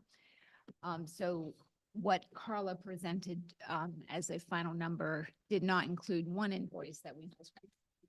So the remaining number that you have for the ARPA money that was spent was 63,258. So it actually should be updated to be 50,501 as a remaining from the PO number. So the original PO was 76,000. Okay, turn around, and look, make sure Carla gets all this because she updated this tonight. Can you come up to the table, Carla? Thanks. Okay, I updated. Did And you I- get the most recent invoice from August for 12,575? No, So that's missing then from the numbers. no, well, but we've encumbered that, so. Yeah. Yeah, Yeah, so I was just, because the update that you had provided me didn't have the August invoice in it, so I just. okay. Well, we've encumbered it if it's in the PO, Yep. so we should be good. But I did, tonight, the update that I gave to the board included the 6,600, The 6,000 for the paving. 6,000 plus 600. What was the 600? I think So the was- contract, and I sent something back to Travis on that. It's an estimated labor cost of 6,000. I'm going to tighten that up in a contract document to not to exceed. Okay. And then if you read the next section down, it said reimbursable expenses. Oh, You should be budgeting 10% of the labor cost, which is another 600. Again, I'll make that to not to exceed, so we have the 6,600. okay, great. Yeah. So what I'm looking at now is, anyway, so once we get the NOI in place, that's the engineering services are coming out of the ARPA money, right? So when we go to bid and we get the project paid for, that's coming out of CPA. So that is not dependent upon this year's numbers. So I That's- just that's wanna separate separate- from ARPA. Yeah, we Perfect. separate that piece. Bid, Say that one more time. sure. So after we get the engineering services. Good to get close to that mic. Yeah, Sorry. Yeah. yeah. after we get the engineering services in place, then we're going to bid, right? And we do expect that to happen this year. Okay, so the ARPA money is only paying for engineering services, Correct, not the actual project. correct. So we don't have to worry about that bid being Correct. done now. Can I ask a follow-up question on that? Of course. So on the spreadsheet that I'm looking at, is that true also for, we were talking about the 144 Mm-hmm. for the Peninsula Trail. Is that also true of the Southborough Trail enhancements and the crosswalk? That money is for the engineering? No. No. okay. Yeah, separate buckets, which I'll address shortly, but I So we're wanted only to talking address- about the 144,547 at the moment. Right, Okay. we should, like, let's stay on that one until we move to the others, which we can do. So what I can tell you, just to jump in, Mhm. is there's, in Kat's number, there's a 21,000 for paving, an estimated quote that I am not I recognizing in haven't here. spoken to that yet, so Okay. I wanted to. I'm take jumping it ahead, through. sorry. We're all Wait, excited. wait. So there's a quote for paving that's within the 144? Just, let me step back. not Let her my finish. Let me step She's, back she's so that- trying to tell us. Okay. Yeah, so She, yeah, she just- knows what she wants us to know, so let's Yeah, just so, let her. and get I to want it. you to feel comfortable with the orientation. So now that we know that we don't have to talk about the building of the bridge yet, we're just focused on the engineering services. So that should be complete this year, no problem. We should have a completed, they're helping us with the bid package, so that should come out by November, right? And then, so that money in the PO has already been encumbered. So even if the bid goes into January, you correct me if I'm wrong. Yeah. And they're providing some consulting services for that bid, that's okay because they have already encumbered, we've already encumbered the money with a PO. Yep. I'm sorry, Kat, when you say they help us, Beals. they will, Beals. Beals, okay. Thomas is the If engineer. that was if that was part of the It was part of original the PO contract. And part of the original contract. Okay. So we're covered there. Are we Okay, comfortable we with need that? Carla to agree with this. Okay, that's why she's Okay. here tonight. She's the one that's going to be signing off on this as Yep. far as whether we have met the requirements of ARPA to encumber Yep. $3,051,000 by 12/31. Okay, so are you with her, Carla, as far as? Yes. Okay. Yep. Okay, great. So that's the engineering services. So then we have the 6,600, which I had as 6,000. Can you speak into the microphone, please? Thank you. There may be something wrong with her micro. She is speaking into it. You want to This- switch? No, this happened last. You think it's her I or- think I just have to Well, that's, be very close. Close enough. okay. Yeah, get really close. Yep. Okay. Okay. So then what we need for remaining money to help us with the match for our Mass Trails grant, so I'm switching projects, right? We need paving of the ADA parking spots. Now, we need the 6,000 for engineering services, which we have a contract that's getting amended. And then we need a paving quote. So the quote here is 21,000. That was provided by DPW. It may be a little high because I think he estimated more spots than we were anticipating. So that number may This be. is the lower. crosswalk or the trail enhancements? This is still part of the 144 bucket. Okay, I thought We you haven't- said we moved over. Okay, so we're still part of 144. Well, I moved over to phase one project because there's going to be a little bit of, we talked about in July's update that we're going to use some ARPA money to help with our phase one project matching requirement. So Okay, some I'm trying. DPW expense, because there's also a grant piece that we have to provide a matching. Yep. On. So will part of that 21 be That is go what for it's the for. Okay, Yeah, because so the the, grant's going to be used by December as well. right. So what Okay, we're, so your grant, that was another question. So CPA you can use later. Yep. But the grant and ARPA you got to use now. Okay. exactly. So what we need is the 6,600 for the paving engineering services. And then we need chunk of money, which I've estimated 21,000 here to pay for the paving this year.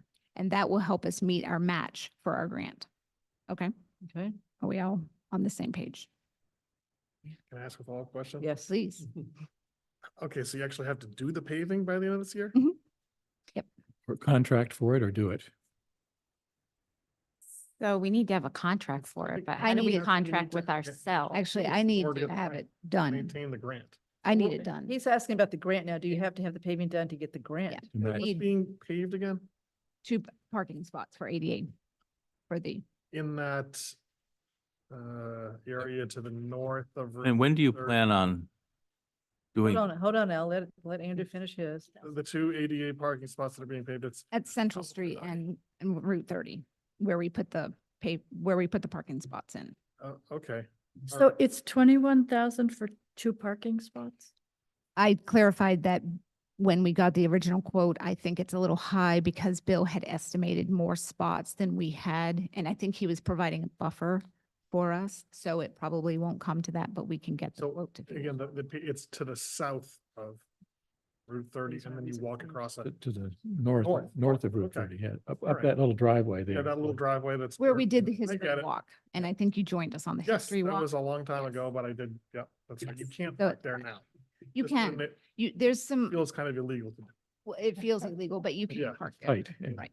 And then we added ADA parking spots Okay. further up. So And we could- when do you plan to have the paving done? this year.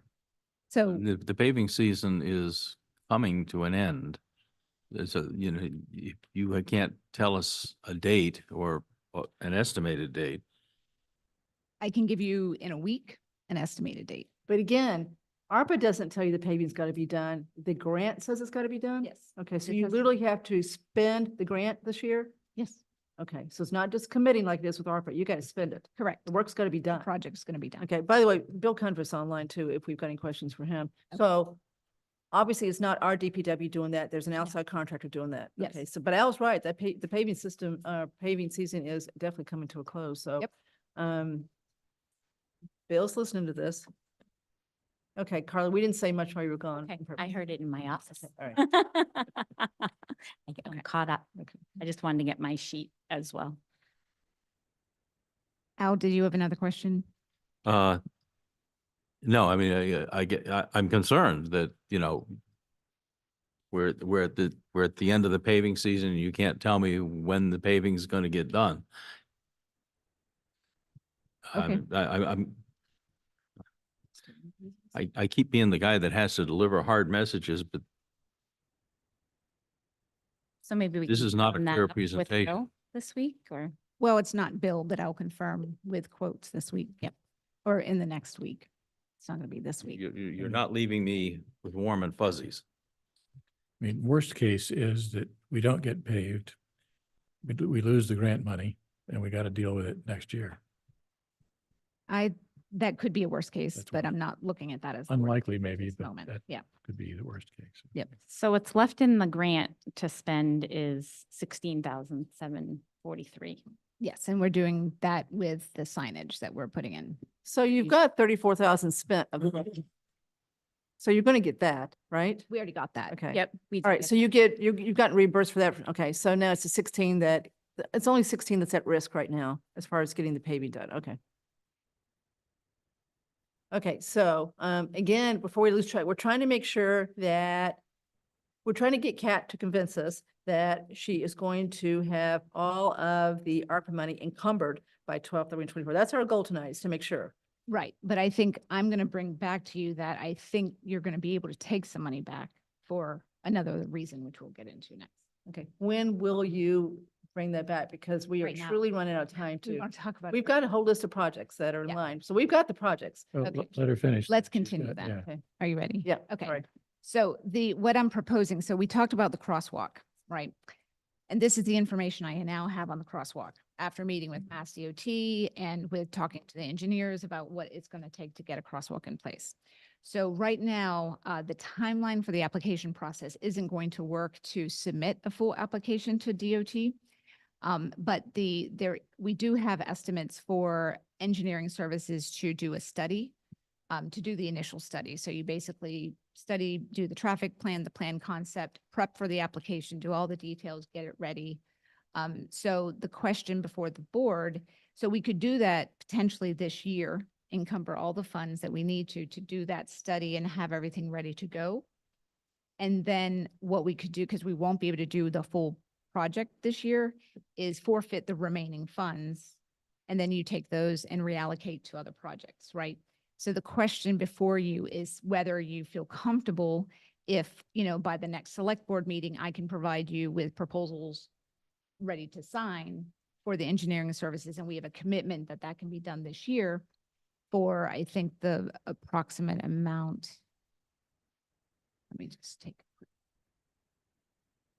Kat, could you speak to, what the, Hold on, Marguerite, let her Get the finish this number one. here, yeah. that's what I wanted. We'll get Just to a it. sec. We'll get to the other one. That's exactly what I was going to ask you.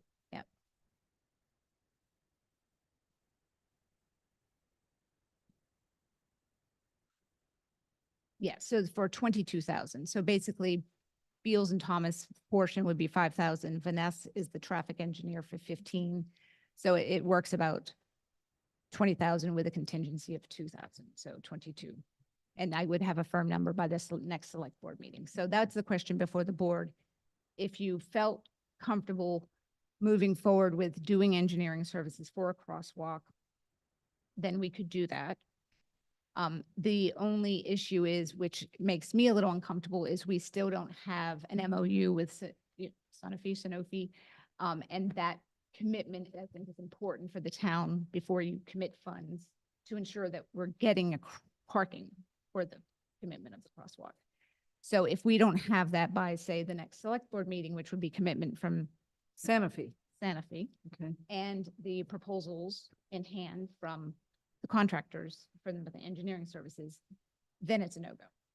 Okay, I thought the 15 was supposed to build the crosswalk. It's not? It initially was, that was the initial quote we received, but now as you dig into it more, it's like, oh, you need engineering services for the traffic plan, the concept plan, and then you have basically the DOT permitting system and some of the fees and things associated with that. So that's why the cost is different. But you think it's 22 and not 15? That was my question too. Yeah, because I recently spoke with Beals and Thomas. They provided an estimate on what the cost would be on their end. We spoke with the traffic engineer. They provided a rough estimate of what it would cost for their end. That's why it's, $22,000. yes. Yeah, For but you only got engineering. 15. Well, because we had talked about using part of the 144 to kind of Well, supplement. that was my next question. So you think you're going to have something left over there that you could reallocate to the Yes. crosswalk? So there's two scenarios. One scenario, you don't want to do the crosswalk at all.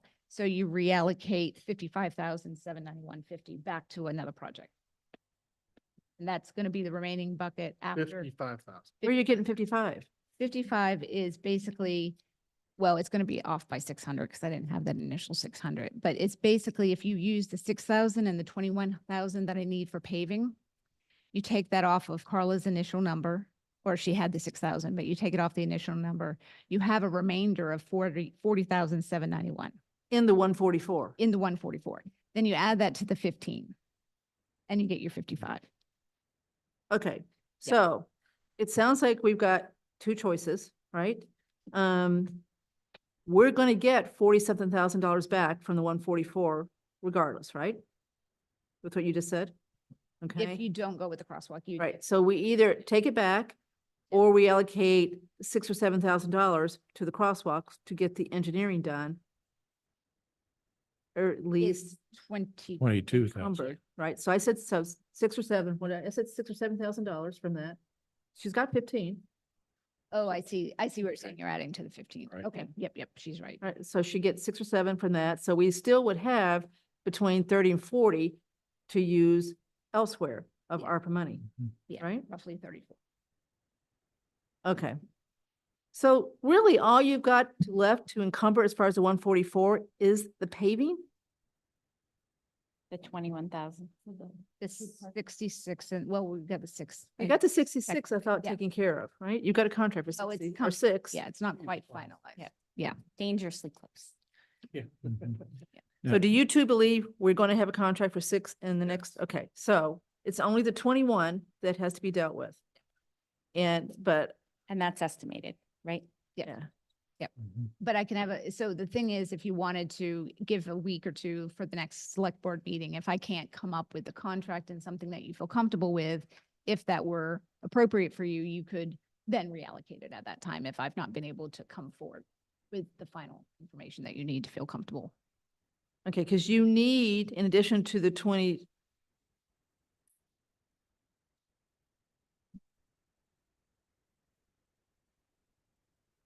okay, back to the state grant. The state grant's also part of this? It's not part of this, but we were using some ARPA funds to come up with the match. Okay, the state grant, the 16,000 that you still haven't received from the state is for which piece of this? The trail or the crosswalk? None of that. It's for the trail, signage and such for the trail. For the Peninsula Trail? Yeah. Right? Okay, so the paving, the 2 parking spots is solely going to be funded by ARPA? That's the Right. proposal. Yep. Okay, so as long as you get the contract signed to do the paving, since it doesn't, the grant's not involved in this at all, right? You should be all set as far as ARPA goes. As far as ARPA goes, But not yes. the grant. But you're saying the But grant. and you the need grant to has be- nothing but to I do with need- this one. It doesn't have anything to do with the ARPA money, but I do need the grant done by the end of the year. I understand, Yeah. but I'm But- staying on the crosswalk now. Yes, The grant has nothing to do with the crosswalk. correct. Okay, so Carla, so therefore, Al's concern is maybe not that big of a concern. It doesn't have to be done this year, the paving. You've just got to contract for the paving. But if the paving is going to be used as the match for the grant. Then it needs to All be right, well, that's, okay, see, all right, That's- Excellent. yeah, okay. Yeah. Thank you. So there's nothing else we can do to match that grant besides the paving?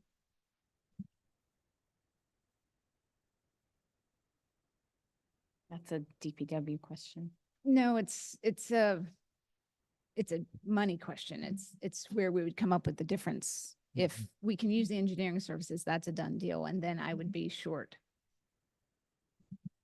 by 14,000. And this has to do with the original quote that we used as the matching came in at a number, and then when the actual labor was taken place, it was different than the original quote. Mm. So we're working with it just because that's how it worked out. Are you close to getting this MOU signed? Pardon? Are you close to getting the MOU signed with Sanofi? I'm working on it, but I don't know if I can say I'm close yet. I'll have that information in a few days. So hold that one, because that's a separate vote that we either are gonna say, we really want her, we really want to get the money back from the crosswalk, because that one's really, that one looks to me like it's pretty tenuous. Mhm. Okay, so staying on the 144 again. Yes. The only thing left, Carla, to commit, she's gonna have money left over, she just told us that. So the only thing left for her to encumber by the end of the year is, based on her numbers, is the 21,000, right? Yep. Okay, so we know she can encumber it, but if she doesn't have it done, she loses the $16,000 remaining in the grant, right? So she would need another $16,000 from ARPA to make up for not getting the rest of the grant, Not necessarily from ARPA, or from someplace. Somewhere. CPA. I Okay, have funding for CPA. okay, all right. So Yeah, there's, whether it's an approved expenditure, which I'm assuming we'd have to confirm with them because there's been some question about whether. But you know you can encumber the 21,000. That's not going to be that hard to do. You just may not get it done, to Al's point, right? Because And then paving we get season the is quotes, yeah. closing. But you can certainly get the contract signed Yep. to be done as soon as the spring is here, right? if they can't do it this year. Okay, so we need to know the exact amount. That's what you really need to get for us, I think, on that one, if we stick with that. And then, so we know what we need that can come back. Yep. Again, push it to the 22nd. Carla is truly going to have a heart attack here, I think. Push it to the 22nd, but we got to know what that number is Yep. exactly by the 22nd. So we know what we need, we can pull back to Yep. allocate to something else. Yes. Okay? Mhm. You're okay with that? Thank you. All right, so that takes care of the 144. Everybody with me on that one? It took me a while to understand. And what- What is left in the 144 at this point? About 40,000 is going to be left when, after she allocates the, Okay. after she encumbers. the 21-ish, yeah, So around it's 40. called 40-ish, And- yep, Yeah. between 35 and 40. I'm curious too, we talk about engineering for this thing. What's it going to cost to build if we get the engineering done? And where's that money To coming from? build the The The trail. bridge. trail, the bridge, That's Yeah. the CPA funding that we received this year. So that project is. so all- that money is all set, all basically. set. Okay. Yeah, there's about almost 260,000 of Okay. CPA money Yeah, available. the 47 was from the first project though. So Okay. So we're going to get a trail built. Good, thank we you. are getting a trail built a little bit later than expected. Piece We're by getting it. piece. All right, so I think we're okay for the moment with 144, but you'll be back on the 22nd, correct? Okay. Yep. Now let's talk about the 15. Do we want to just say this one's really tenuous at this point? I don't know what else you're going to get done between now and the 22nd on that one. It doesn't sound like, Well, I think what we could get done, and I'm not, it's a consideration, but what we could get done is a commitment from Sanofi that they are, yes, and intent on doing the MOU and moving forward with the commitment for the parking spots. I would hate to let that go, but I certainly understand the situation you're in, so it is what we're. okay, so you agree that if you don't have the MOU by the 22nd, we're going to pull that money back? or a commitment for the MOU, we may not realistically get a red line You're document. dealing with a between- big, big corporation that and a probably town. doesn't move very fast. right? Exactly. So we've got a slug and a slug moving at snail's pace. So, you know, But you there's still need another $7,000 to do the engineering you just talked about in that bucket too, Mhm. right? So we could give you 7 from the 40 you're going to tell us about on the 22nd to do that one. Okay, so I guess if everybody agrees, we can hold on those two to the 22nd.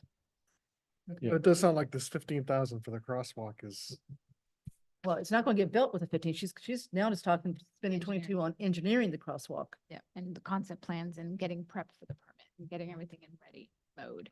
And then what we would do, we'd have to go for another funding source to be able to pay for. and you already crosswalk have install. alternate things that are lined up that are, don't require as much. The things you can just go out and buy. Paperwork. Mr. Cundiff's list, yep. Okay. And what And is the Chief crosswalk? Fantini- What's that? Chief crosswalk Fantini has cost? items as well. Oh, we didn't know about that. Go ahead, Okay, Sam, so I'm- he's not listening Crosswalk to it. cost, if we get the MOU done? Yes, so estimate on the crosswalk cost essentially is about, so there's a high end and a low end. So a low end is like 12,000, high end 20,000. It just depends To build it. to, Build it. to the actual Okay. materials. Is that are- CPC eligible? I don't know if Or the that trail. is- yeah, I don't know if that's considered CPC. Yeah, the vote There may for be the trail. other crosswalk, like traffic oriented funding that we could go for rather than just specific. Well, it won't hurt to ask Sanofi when you deal with MOU, would you mind funding the crosswalk also? All I can say is no, right?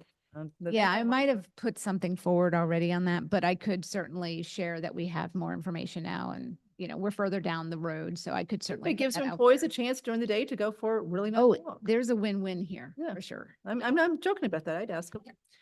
Can I Okay, ask now just let's one go to, question? are we ready Sorry, for the Kathy. third one? I have one. Go ahead. question. So on the crosswalk, do you have to have the MOU in place to go get the engineering service quotes? Well, the reason we need the MOU and why we're pushing forward is because I wouldn't want the town to commit to any money unless we had a commitment from them for the parking. Because otherwise, we're just putting a crosswalk in place for a business to take advantage of, and we have no benefit as a town and the trail users. And that's the whole point. That's how that conversation came about, the crosswalk, is we wanted to use some parking, and they said, sure, we'll do that if you pay for a crosswalk for safe traveling. And I think it's also a liability issue. They don't want people parking on their property and then getting, you know, hurt on the road that they're coming from. So I think there's some, it makes sense. But that makes sense. You don't want to pay for the engineering for a crosswalk that you can't put there because they renege on the Yeah. parking places. Yeah, and I don't want to Right. be responsible for spending town money. We're not getting value Also, from like, it. there's like another layer of, There's always. Okay, so we're gonna give Pat to the 22nd and then that's it. We really are. good. Yep. Okay. Nope, I Okay. appreciate the extension and I understand. Who does? Okay, so bring him over. You took it down? Okay, now we're ready to talk about the trail enhancements. Yes. Okay, so that, guys, is the first one, 12,500. So that's the 7,000 remaining. So, I mean, I don't mean to say it's easy, but that's easy spend. It's just having to spend on the certain things that we were talking about doing, which is signage and some bench and some other things. So, again, I can commit to having it committed by the 22nd so that you know that it's being spent. And if it's not, then you. So you take these it are back. trail enhancements, not to the Peninsula Trail. to Correct. Other. trail. Around the town. Yeah, so boardwalk materials for small bridge, that type, like wooden planks, not big bridges, but yeah. Okay. Kat, you got a lot of work to do. I you got know. 2 weeks. Yeah, thank you. Okay. Yeah. Everybody okay with this plan? Yep. So what does that leave us for sure at this point? Where does it leave us as far as money? 40? What we got for money right now? Yeah, 40. Reallocate. Yeah, we got the 40. We've also got 20 that's coming back from the McCullough room upgrades because Sam, the PEG money is going to pay for that instead. So that's 20 and we had 3. So call it 60 to be. 60 plus a little. Yeah, okay.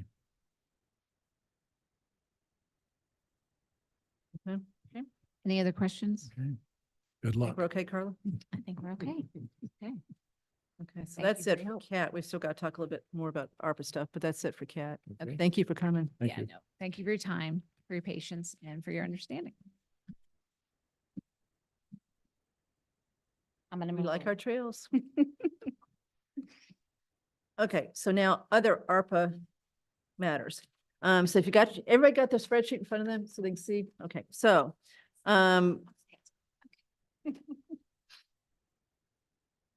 John Parent and Bill Cundiff have asked us to do the following reallocation into kind of a different bucket. Jim Haggerty mentioned this to me, I don't know, probably 2 years ago, kind of lose track of time. There's a space outside the townhouse that is treacherous in the winter. It dips and it ices over and it's a hazard. So everybody wants it fixed. Bill's looked at it, he agrees, John has agreed, so they like to take some of John's excess ARPA money and fix that, and they think they're gonna have it fixed before this winter. Certainly encumbered, but actually fixed. So both of them agree on the number, which is $110,000 to engineer it and then fix it, so the whole thing is $110,000. And so where that would come from is we would reallocate what John has left over from the senior center. See that $65,000 on the second line to the right? Yep. He's gonna have about 30, call it 30,000 left over for the ADA upgrades in that line 1. He's gonna use 10,000 of that to put ramps in the flag school outside for people to be able to use to get in there. Okay, so that's 65 and call it 30, so that's 95. And then we could allocate the 20 from the McAuliffe room upgrade to them. That give them 115. They don't have the exact number yet, so we give them 115, that should work. And then they'd have to get us a number pretty quick to see what's left over. For that project for the townhouse lot, there's an article, an older article sitting on the books with about 47,000. Really? Yeah, Oh, Just for that? Yep. Really? Yep. From what year? it was, it's old, maybe, I don't know. 1812. So we've been dealing with this for a long time. I've been Okay. holding it. Good.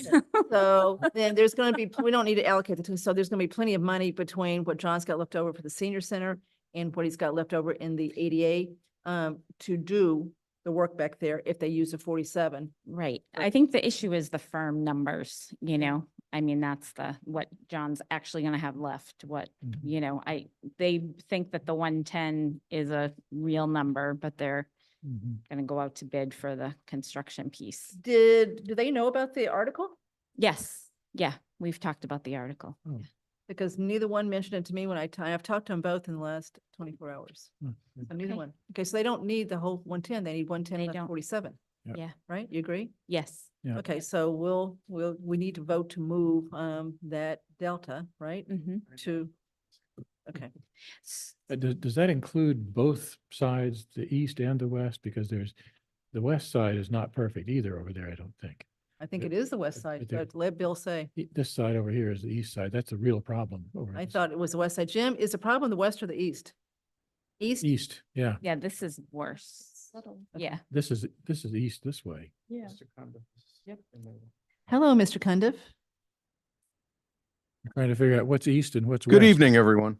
Hey, I just wanted to clarify a few things. The 47,000 comes from an article for paving the townhouse parking lot as part of a septic system repair or something like that. And there is a grading issue with some of the pavement, so we're going to use that money to fix the puddle at the end of the ramp. John's got money for his ARPA allocation. However, I want to be clear, we currently have a contract with VHB to do the design and bid documents. Those are actually going out to bid tomorrow. And so a month from now, we'll get bids in. We'll have to contract with a company prior to the end of the year. VHB's estimate for the construction is 90,000. So the entire cost is 110,000 minus the 47 that we already have committed from that 2019, 2018 article. okay, so I still have a question. you at least said exactly what we said, so we didn't say anything wrong on that one. So good. So we need $63,000 out of ARPA to do this. Yeah. Agree, Carla? Yes. Okay, Yep. all right. Bill, I do have a question. So to me, there's a sizable puddle on the east ramp out that door there toward Pilgrim Church. But there's also a problem on the west ramp over there. Does this deal with both sides? It does. Okay, The, good. yeah, we're gonna have it both be ADA compliant, both ramps be ADA compliant. So. With you know, no puddles, no puddles, no graded, ice great, skating rinks. graded properly, suitable width, handrails, all of it. Excellent. Good, thanks.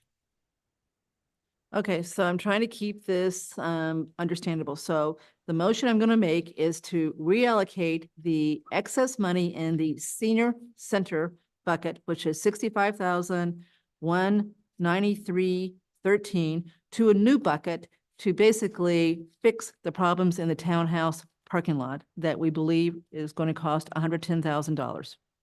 Second. All in favor? Okay, so that one's done, Carla. Okay. How about the 10 for Flag School? The what? The 10 for Flag School?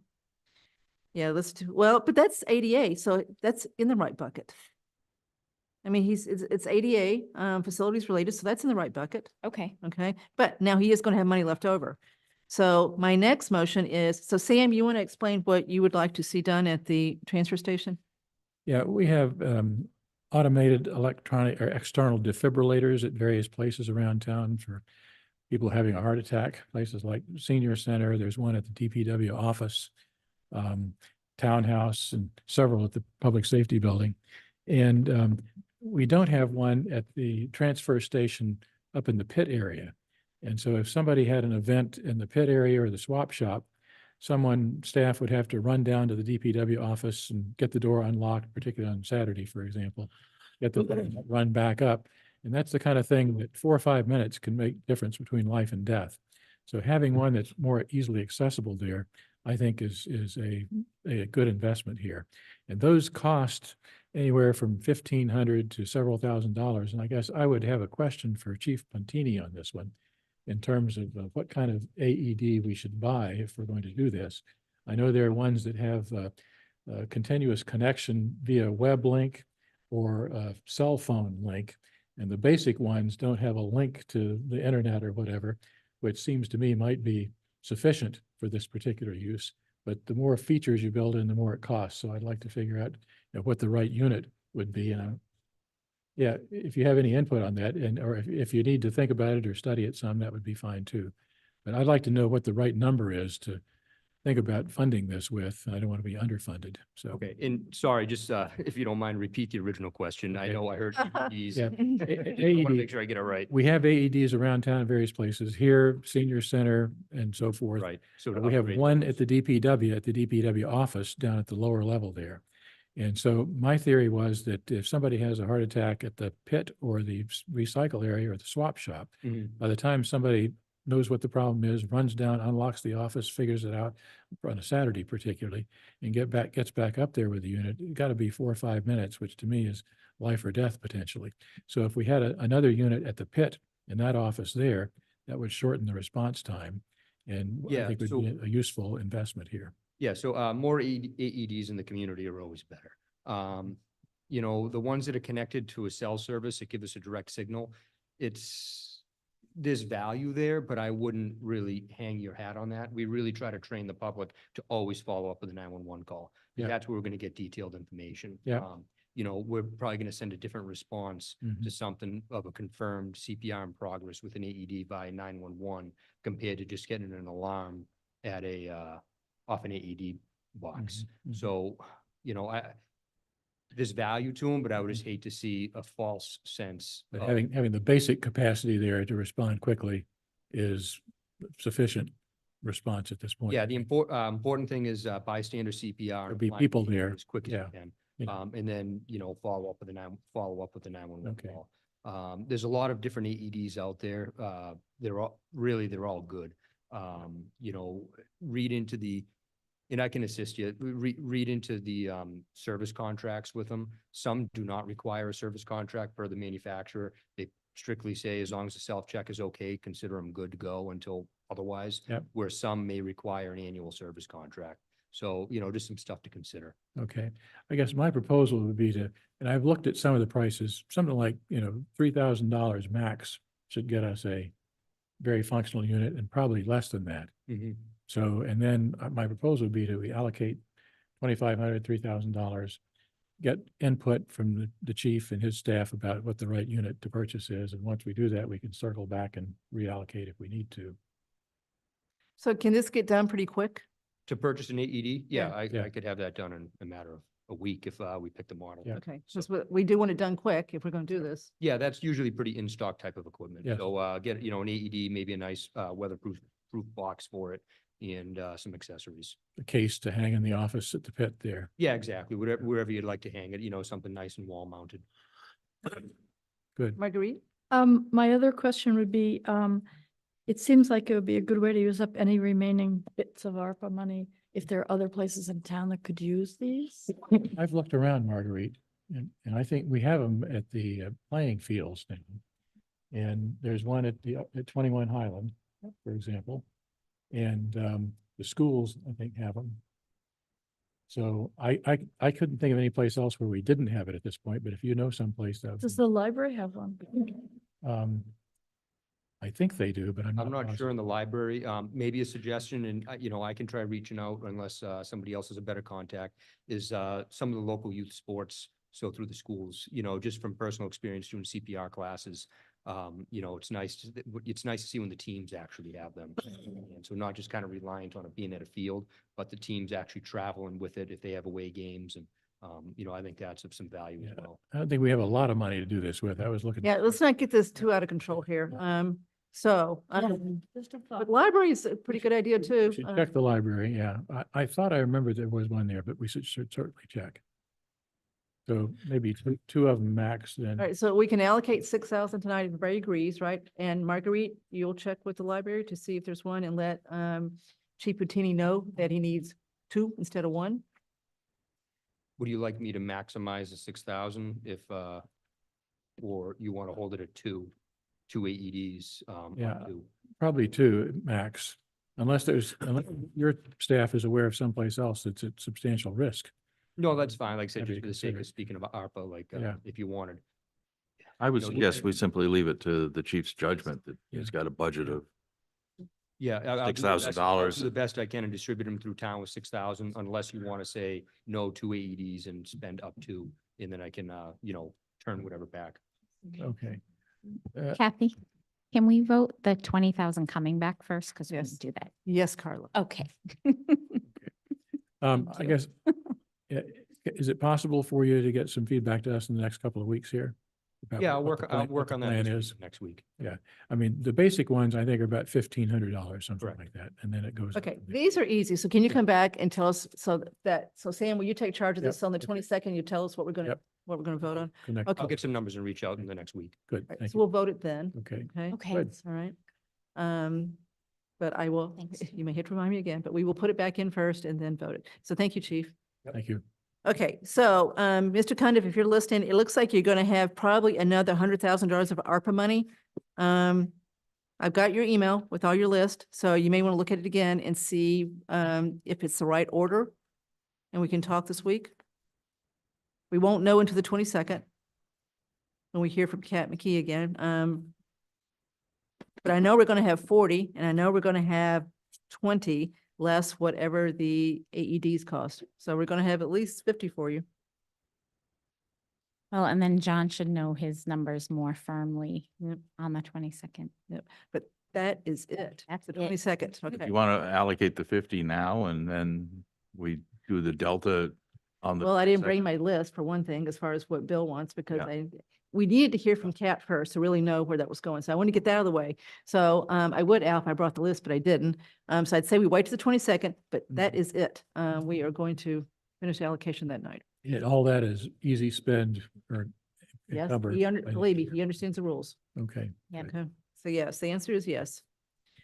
Okay, that's all I think we got to say for ARPA tonight. Okay, so the 20's not back yet. We'll do No, that we're not- next We haven't yet, so Okay. make sure I do it. next time. Okay, or we do Okay. it.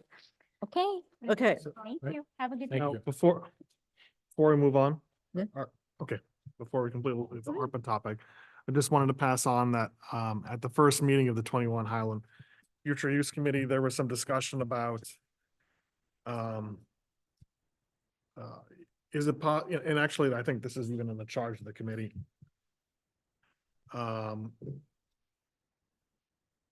Is it possible for the town to commit some money in terms of a study? I don't know, a feasibility study or something like that, something that we talked about at an earlier phase about getting some professional opinion about what are, what's the what's the current condition of the building? What type of investments would you need to bring it up to code and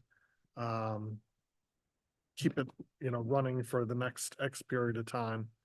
Now, and I said I would bring it back to this board with the caveat that because the money needs to be firmly committed by the end of this year, we're very, very late into this process. So I'm just passing this on to the board. It sounds like, I mean, the devil is in the details, right? Even when we talked about this about a year ago, we talked about kind of a vague level, but we're not really very specific about what this feasibility study would be focused on specifically, which makes it more difficult to think about who would be the right vendor to do something like this. So I think maybe a starting point is for the committee to first talk to John and get some information about, what John Parent, what information he can provide without having to use any ARPA money. So Andrew, are you talking about feasibility for the broad thing, what all the building could be used for? Or are you talking about feasibility as Yeah. to what shape the building's in? I guess a little bit of both, but Because the Can't- first can't- one's hard to do. I mean, that's a yeah, big that one. is difficult. Yeah. Didn't you come up with a number at some point as far as what you thought needed to be done in 21 Highland? Or am I dreaming? Michael. I wouldn't hang a hat on any number I came up with, but it was, it really depends. What's to be done depends on what you're going to do with the building. Right. I think there's no sense unless you're just trying to understand what it takes to stabilize the building until you can figure something else out. But there's no, until you have an idea about what you're going to do. And frankly, I don't think we should be spending a lot of money until, because, at least some of the options are finding a new owner for the building. I agree with you that this is putting the cart in front of the horse. But So I've you guys- heard people who I think know about this stuff observe that something like Mass Development has technical money available for this kind of thing. And the comment was, it's pretty easy to get like $40,000, $60,000, something like that for these kind of studies from people. So I think it's worth exploring. Andrew, I can dig around and see what I Okay. can find. Rob Anderson has told us that they've got money available to encourage towns to use underutilized buildings, which is probably fits the Yeah. bill. But I know John Parent knows a lot about this building, so I still think you start with him. Oh, yeah, absolutely. And get his opinion on at least the bones of it before we spend money. And I agree with Al, until you know which way you're going, why would you spend money? Because if you're going to sell it, for example, you sell it as is, right? You're not going to do a lot of work on it. You're going to say, go look at it and, make a bid based on what you see there. Right. Yep. So for example, when we were talking to the church, Bill DePietri went in and he told Father Flynn that he thought he was very pleased with the way he was surprisingly pleased about the structure of the building and the condition. And he said it would take the church about $500,000 to do what they need to do to make it what they wanted to make it, put the basketball court in, do the Montessori school. So that's not just upgrading the infrastructure, that's truly doing what they need to do. So Yep. he told Father Flynn he was surprised about how little it would take to get what they wanted to. But Now, that's. yeah, my overall impression is the building isn't going to fall down. Yeah. But, we got to have a plan for the building before we start spending a lot of money on it. Mm. Spending any money on it. Andrew, Again, it's not like there's a lot of appetite to give you ARPA money right now. but grant funds, again, are designed for this kind of thing. So I think that could be an interesting possibility. So Debbie, you want to speak to this one? Yeah, I'll speak to this. Debbie Demiria, 58 Flag Road. So member of the planning board, and speaking as a private citizen. So, I did talk to, facilities, Mr. Parent about this, and, he gave me kind of, I think what you call the bones of, what, a first phase would look like if you were going to do anything with the building. Of course, this takes into account that the 21 Highland Future Use Committee is going to come up with something for you guys. But regardless, this has to do with really a conditions report about the sort of the envelope of the building. I think that the underutilized grant from Mass Housing had to do with the inside use. I'm not really sure. But no matter whether you, for example, add on to the building, put a swimming pool, put a gymnasium, sell it, I think it's still useful to know, and I knew that I suspected actually that the 21 Highland Future Use Group would want to know, like, well, what's the condition of the building? But certainly I had a conversation with Mr. Parent. So he said that he had given me an initial quote of 20,000, but then he made a call to Spencer Architects Preservation Group, and the number came down to 18,000. And he told me it was to hire a historic architect to conduct a conditions assessment report, including an architectural assessment with lift survey, structural assessment, regulatory analysis, and proposed budget. So, I mean, obviously, as I mentioned in my email, he doesn't support this in any way. He was just giving me some information. But I think he said it was a first good step, because coming up with any kind of a number, whether it's something the town wants to do in keeping the building or whether another group is, going to sell the building, hopefully the building is still going to stay. As you know, it's on the National Historic Register of Historic Places. It's also on the State Register of Historic Places, one of only about 4,000 buildings. It's a very special building to a lot of people because it represents a sense of community. So whatever gets done with that building, I would think that we'd still want to preserve the envelope of it. And so the number that Mr. Parent gave me was 18,000. He did, as I mentioned, shave some off, because he's two things he mentioned, and I don't want to speak for him, but one had to do with the ADA. He has that under control. It's probably compliant now, but I think he says he likes to put concrete instead of asphalt, but that isn't part of this assessment because he knows he can do that. And the other has to do with how the building would be heated. So he wouldn't have them take a look at the chimney he mentioned to me for, any use for heating, because I think he has plans of other things like putting in a split or some kind of, heat pump or something like that. So really, if you were to hire an architect, whether it's for CPC or I came tonight to potentially speak to you about ARPA, it would really be to get a conditions assessment of the building structure itself, irregardless of whether anything happens, what happens inside, attached, or anything else like that. So I think that number is probably, when you speak to him, if you speak to him, that's probably the number that he's going to give you. And I have to, I didn't know the 21 Highland Group was meeting. I'll try to attend some of their meetings. But I think also if I were sitting on that committee, I'd be wondering the same thing. I just wanted to mention in the charge that you gave them, number 6, I think it was, is to identify alternative sources of funding for any proposed use of the building. That's why I came to you tonight for ARPA. I thought if you had, and I still would like to say, if you have any money left over and you have a long list, and I know you have a long list, but $18,000 could be obligated by the end of the year. I think it would help out the 21 Highland Future Use Committee, and I think it would also just put some of the things to rest. I think it would be put to good use. So thank you. Debbie, I'd comment. I think the appropriate venue for that is the 21 Highland Committee. So, I mean, to me, that request should come through them in terms of what they think needs to be done with this.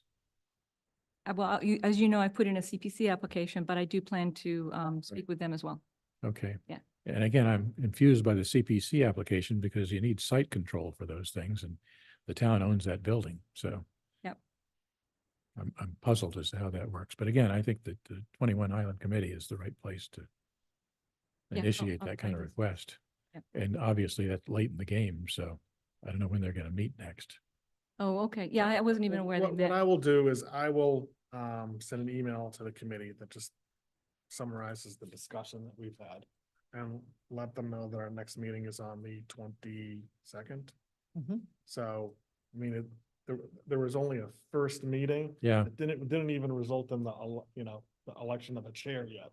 So, we'll see, but the best I can do is just pass on the information. yeah, right. There's limited time to respond here, unfortunately, so.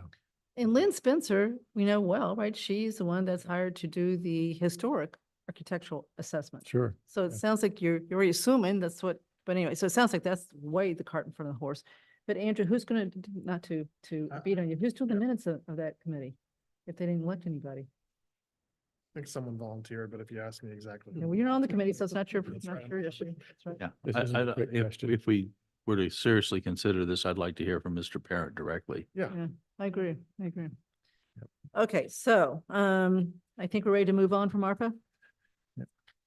Okay, so the next one, Al, is the discussion of applying to the Metro West Rec for admission. Al and Sam. I'm going to turn this over to Sam because he's the one who drafted the letter, which seemed pretty reasonable to me. Yeah, and again, from conversations we've had with the Metro West Rec people, they seem to be eager to have us involved and want to move forward with the paperwork as quickly as possible. So I think that it's my understanding, I think Al agrees, that the next step is for us to confirm the town meeting vote.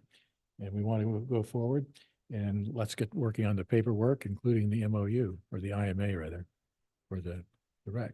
I think at some point it will be appropriate for us to meet in executive session to discuss a negotiation over an IMA, but we're not there yet. You know, I think we'll take the win, apply for membership, and then the ball will be in their court to respond. Yeah, except I don't know whether we can go into executive session to negotiate rec terms. I don't think we did that last time. Didn't last time, yeah. Yeah, I think it's limited to Yeah, I'm not, litigation and real estate. Yeah, Yeah. yeah. Well, an IMA is a contract. Yeah, but Yeah, but it's- there's no this- just broad This has contract. happened before. We've looked into it. It's not as broad as you. All right, I'll ask town council and okay. we'll do what the right thing is. And remember too, the date for the grant submission is gonna get here soon too. It's the first week in March, if it's Yep. what it was 2 years ago. Yep, yep. But it's gotta go in, it's gotta be talked about, it's gotta be put together. And yep, town council's input would be helpful, but I agree with Andrew. I'm not sure that it actually fully fits under the umbrella, but Whatever the rules are. yep. And not to offend Grafton or Westboro, but if you remember last time, we seemed to kind of lead the charge on this and push things along. And I know the Westboro chief, I think, actually wrote the grant, the fire chief wrote the grant, Yep. maybe. But anyway, we should definitely be part of that process. Yep. And understand the numbers. But again, this is the first step for engagement here, so let's get the letter out and Yep. Okay, and. take So, it from there. I think actually there should be a motion by a motion and a vote by the board to approve the letter of application. So moved. Second, all in favor? yeah, I can't remember who signs that letter. Do we all sign it or just, You've got me signing it so Chair, far, but, okay. all and have the chair sign? Okay, good. All right, so I'll prepare that for you. right. Okay, you happy with that one, Al? Yep, okay. All right, let's go back to discussing our fiscal year 25 goals. Andrew, you put this on here so you can lead the charge on this one. Okay, sure. So as I was reading the minutes of our last meeting, I mean, a couple goals, thinking of things that we could accomplish between now and the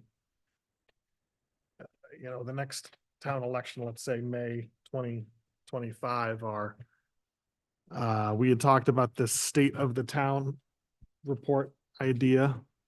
And Sam, I think you had as part of that master plan implementation committee, what Connect- that's doing. Connection Yeah, with that- the okay. state of town, I think, yeah, that's. told you. Another is, two others, and one's on the agenda is review of the public safety staffing study and implementing recommendations of that. I think that's so tied into the budget cycle that that's something that's gonna happen kind of anyway. And the other is, or two others are processing the recommendations from the DOR report, financial review. And the other is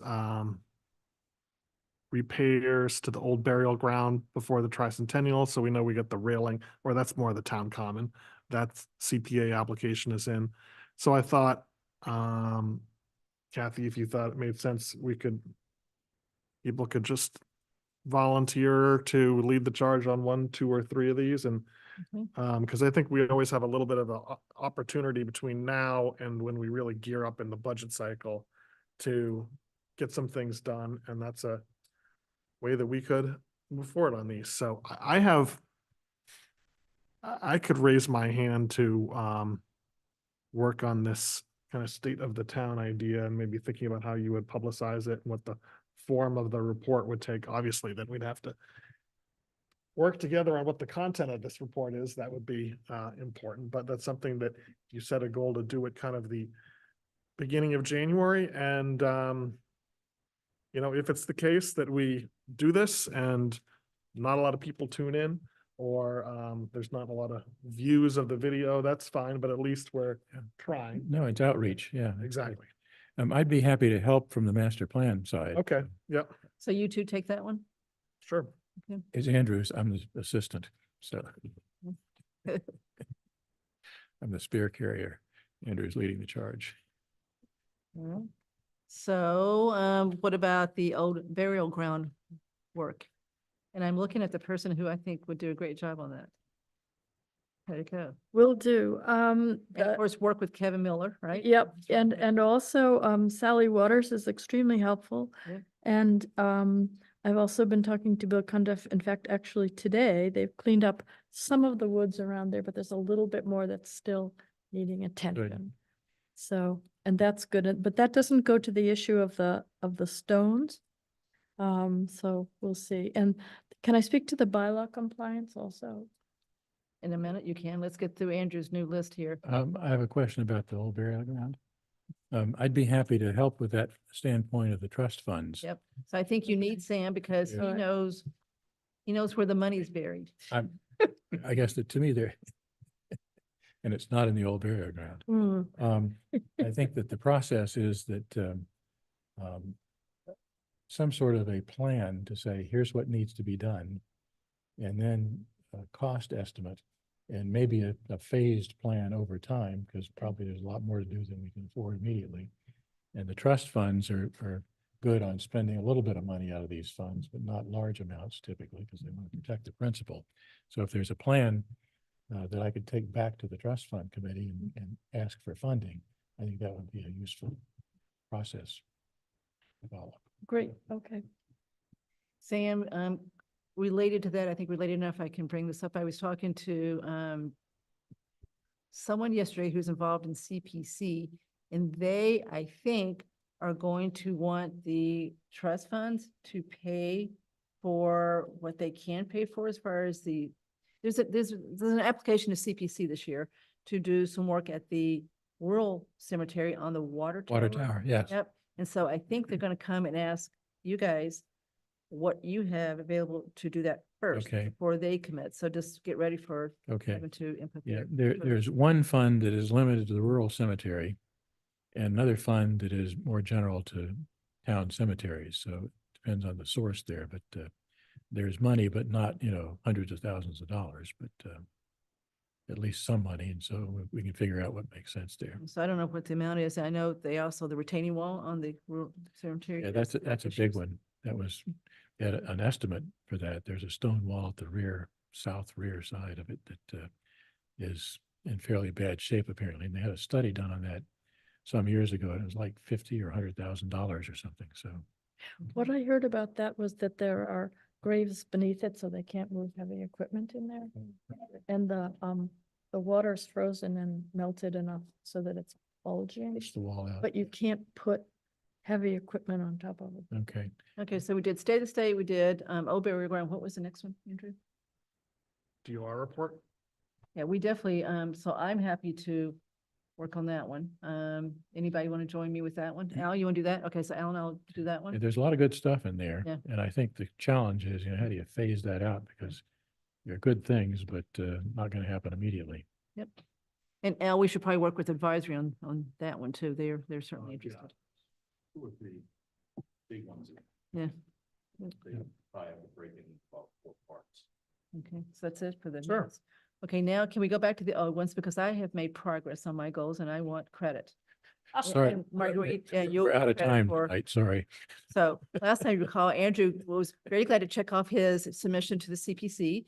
And then the next one, of course, was dealing with the dump at the corner of Newton Street and Main Street, which is not that easy to deal with, but I've made progress, really good progress since then. So without going into details, because it's too early, I had is Jim still here? No, I had the best meeting with Tony Kwan, call it 3 weeks ago. Jim brought him to my office and he's fascinating. And he really wants to help the town. And he's very interested in helping the town with that corner lot. And so TBD, more to be talked about, but he was very interested in helping us get something done with that corner lot. He's still very interested in doing the project. I guess it comes off Overlook Drive. He's got like 16 acres right there. Right. That's why he built the wastewater treatment plant that he spent $3.5 million on. So he's still interested in that, but he goes, look, I'll do it the way you want. I want to do it the way the town wants. I want to, give this person a discount, this person a 30% discount. So he's really fascinating. He's 10 steps ahead of everybody else. You can just see his mind going. He brought his daughter who works for Goldman Sachs, MBA. She's very interested in helping him too. So it was just such a refreshing conversation for someone who really wants to help the town. So all I'm saying is I've made at least one step toward hopefully doing something about the dirt dump. Wonderful. And I don't know if you saw the Concom meeting recently, but the property owner was in there and said that he will have something done about that by the next Concom meeting. So. Good. So I will exactly what. I haven't talked to him, but that's my next call is to let him know that Mr. Kwan is interested in that lot. And then second, Hopkinton is starting to move again.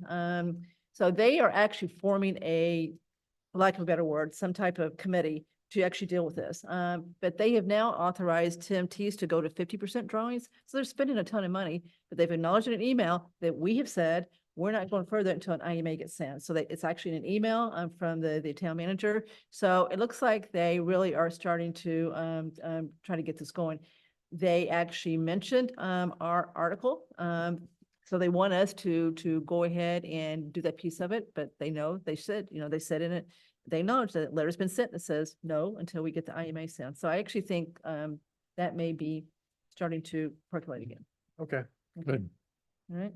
Okay, so that's credit I wanted. All right. Okay, Marguerite. Good Thank job. you. Marguerite. Oh, the bylaws, Yeah. the bylaw compliance is looking like it's sort of under control because we have a new building commissioner, and also Kelly O'Brien in his office is quite good about compliance. So it's kind of shifted to working with the building department and the planning board and the town planner to do some language updates in some of the zoning bylaws. So that's where we are right now. We met yesterday and talked about that, and it's going to be, I think, 174-8 and 12 having to do with parking to begin with. Anyway, so discussions are ongoing. We're meeting again in a month. So it's kind of not compliance anymore. It's bylaw language update.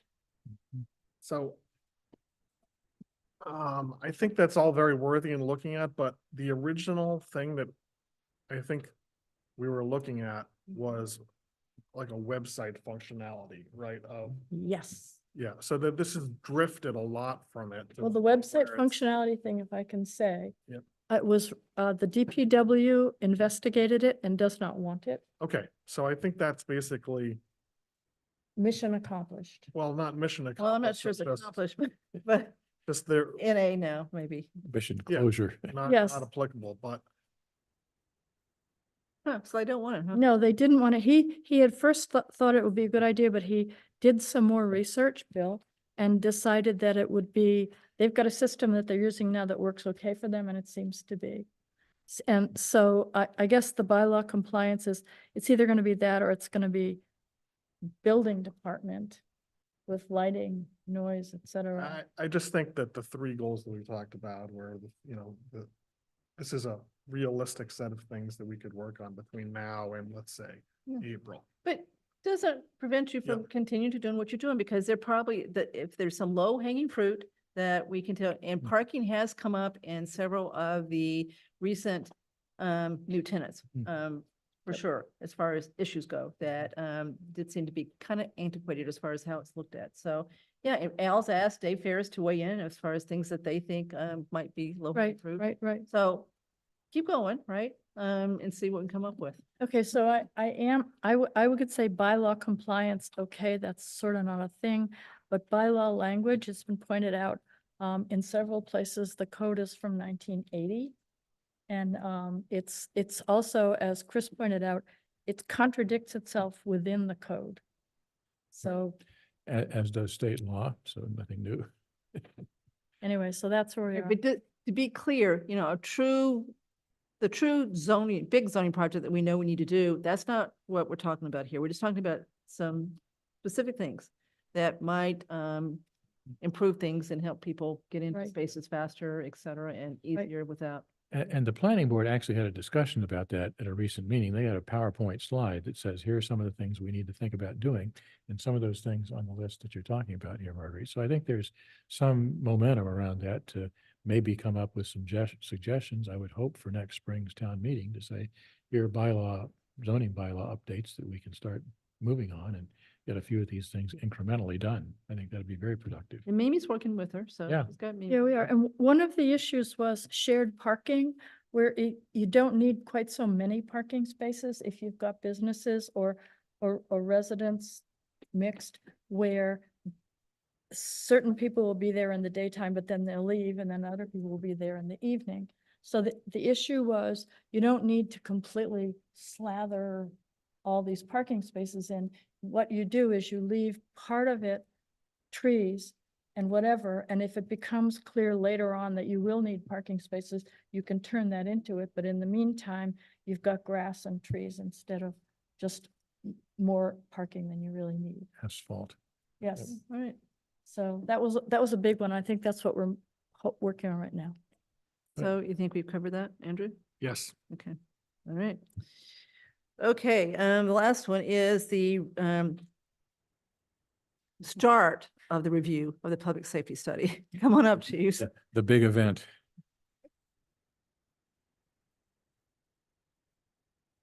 We definitely will not complete this tonight.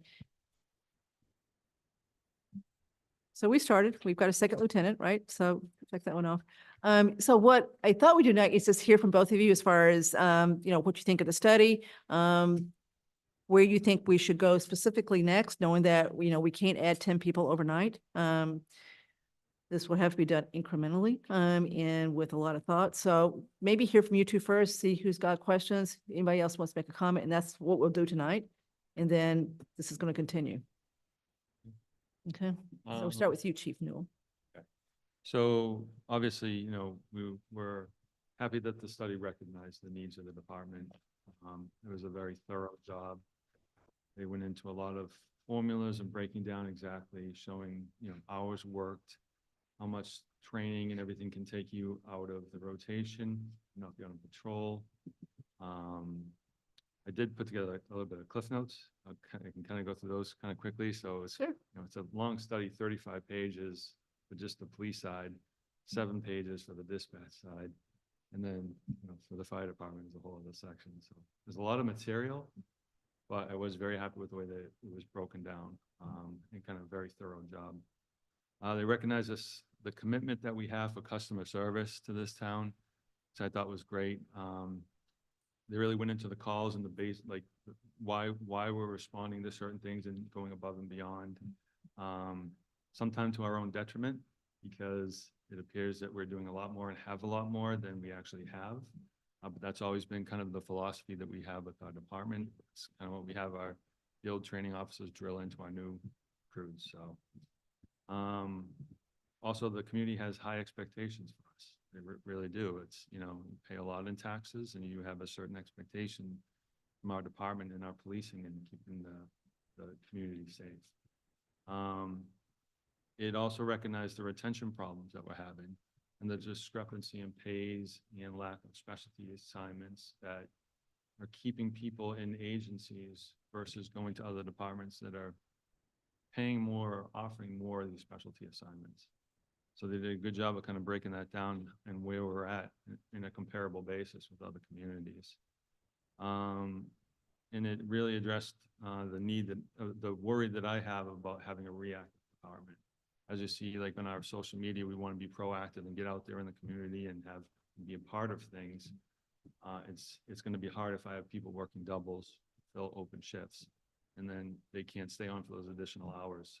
I can't force people in to do things like parades or, you know. It talked about how our detective and our SRO has been pulled from their dedicated duties into our patrol function in order to supplement the patrol officers that we need. And those are two very important positions that really need to be separated outside the department. Especially the amount of time that a detective needs to take in order to thoroughly investigate cases and follow through on things. There's a lot of stuff that comes in through patrol that then gets filtered to the detective unit to follow up on. That currently we have one detective and one part-time detective that helps out when he can. But all the hiring that we're doing, all the background, the detective does all the backgrounds. Background investigation itself is work. Following through on previous employers, making sure that we find the right people to do this job here. So those two things are very important. And they're also, for the SRO, it's specifically in post legislation that the mandatory training that they have to attend. And having our SRO is Julia Fontana.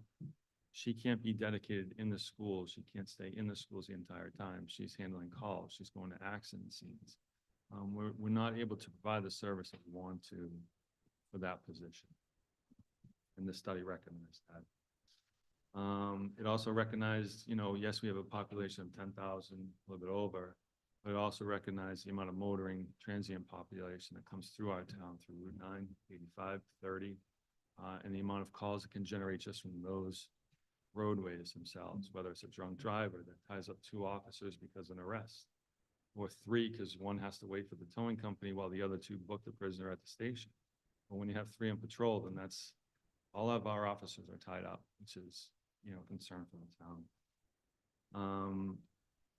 It talked about how much, you know, it costs to fund the SPD for annually per resident, which is $232.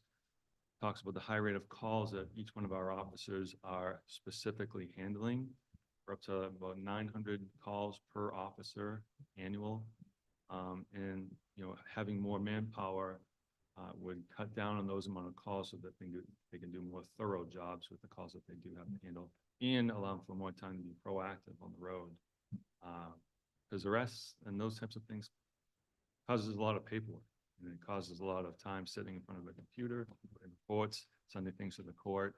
That's time off the road where they can't be out proactively on patrol and deterring crime by having a high amount of officers visible out in the public.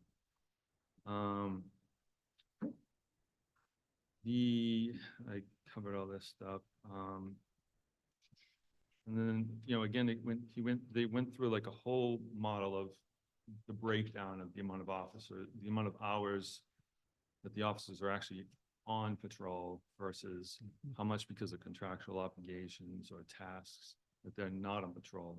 It ended up being about 17 and a half weeks of not being able to provide the service for patrol, whether it's training, tasks, and the things that I talked about. And that's a lot of time.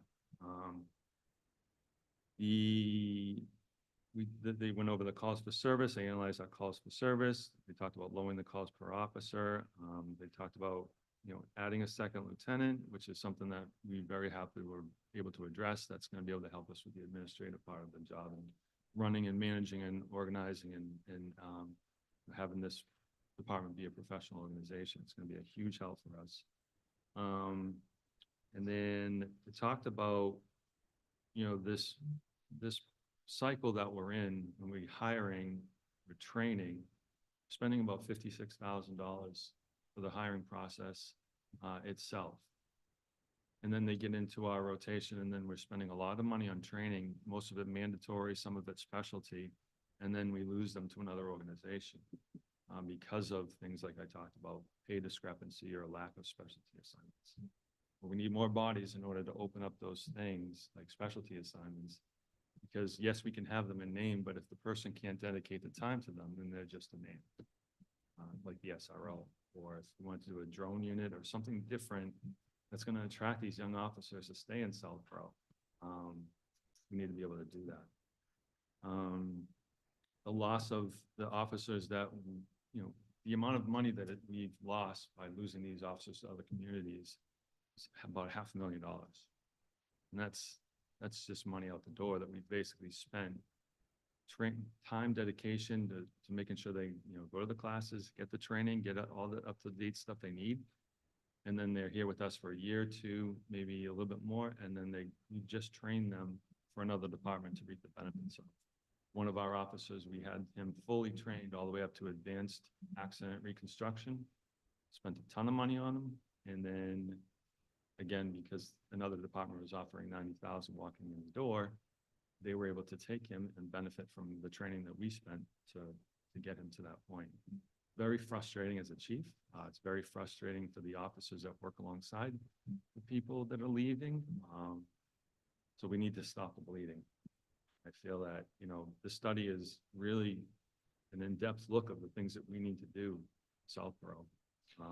So Chiefs, trying to stay on the big picture for a moment, do you agree with the conclusions in the study as far as what we need to do? Is there anything else that you think we need to do? Is there anything in there you think that we shouldn't have to do? I think I agree with the study. I think it's a good start that, you know, again, we need bodies in order to provide the things that I've talked about tonight. What good is a traffic enforcement unit if you just have one guy who's just driving around that's separated out from patrol, but then it's just him, and then, you know, he goes on days off and there's just lack of coverage for those types of things. We need the bodies in order to make this department work. We need more like the study said, we need 6 dedicated just to patrol. And then we need the lieutenant, we need the SRO, we need the detective that are separated out. And they need to have that separation out in order for their job function to happen. You know, there's detective meetings that they have to go to. There's all sorts of things that we can't right now follow up on. And that's why I feel like we're on the fast track to being a reactive police department, because we don't have the dedicated manpower to address the staffing need that we have. So I think that we really do need to come up with a plan. And I want to work with the town and figure out something that's going to be best for both sides and best for the taxpayers. But yeah, we are in that critical need because we keep losing people. We keep going through overtime money just to fill these open shifts. Mhm. We need to have the amount of manpower on the road in order to. So I don't think you meant what you said a minute ago. You said the study was a start. If we did everything in that study, I would hope that's more than a start. Yeah. Okay. I'm Hopefully in the, start of the conversation. okay, start and an end maybe. Okay, so we're just trying to get big picture tonight. So anybody have questions for Chief Newell before we go to Chief Patini? A comment? Go ahead. Thanks for the summary. I thought that the report was pretty well done, as a matter of fact. And I see really 2 issues here that we've hit on. One is you need bodies, but also you need to keep bodies. And so the report didn't really deal much in terms of you know, how you do that. And one way that we've talked about is to try to find ways through the new CBA to improve that, which I think will help. And as you suggested, people have more time to focus on their dedicated function. Hopefully that'll make it easier to retain them as well. But it sure seems to me that movement in the direction of additional bodies through some sort of a phased approach is, I would say, overdue here. And I, at least personally, am interested in finding a way to get some of that in the FY26 budgeting process here and start communicating this, so. Yeah, the study does, I mean, the beginning of the study of, well, I'm sorry, at the end of the study, the conclusion, it does identify this as an immediate need. No, no. Which again, we've been operating for a long time. In the past, we've had reserve officers. We've had them available to take open shifts. We could have a multitude of reserve officers that would be able to help us out. Post took away that. And now we're relying on officers, full-time officers solely. Right. And we haven't been able to catch up. Yeah. So I guess my bottom line question is, if we think about next steps, I mean, I would be interested in some sort of a phased recommendation from you. If we can have one additional body in FY '26, if we can get 2 additional bodies, how would you spread that out over time to give you the fastest path toward sort of a more stable environment here? 'Cause I think for me at least, unlikely we're going to be able to do too much in '26. But as I think some of your predecessors have seen, having a 3-year plan or whatever, getting people accustomed to the concept is a good path to get this stuff done. So that to me will be an important part of the next conversation here is, what should we be thinking about in terms of FY '26, 7, 8 kind of numbers? I think your idea is a good one. Why not tonight agree that I'd like you to put together a, call it 3-year plan, 4-year plan, 2-year plan to, if you had to do it over 3 years, we can't hire 6 people overnight or whatever the number is. How would you do it? What would come first? So that would be helpful to us to have something to work with as far as how that might work if it really were a phased plan. I think we need to shorten that up, to be honest. I really think, again, we've been limping along for a while now. And the study really, it recognizes as an immediate need. And if it comes down to, we hold some meetings, we put out some surveys to the public, we need to be able to provide the service that the public expects from us. And if we delay it out and then we lose more people, we delay it out, we're never going to get to that point in time where we're going to have enough people on the road, because as we've seen over the last few years, it's just been a cycle of losing people and having those extra shifts open.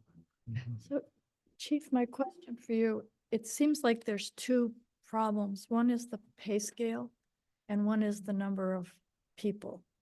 Could you talk a little bit about? Marguerite, we're going to talk about pay in the executive session next. So you're going to hear lots of details there. So I'd hold that discussion till then, right? And then what was your second?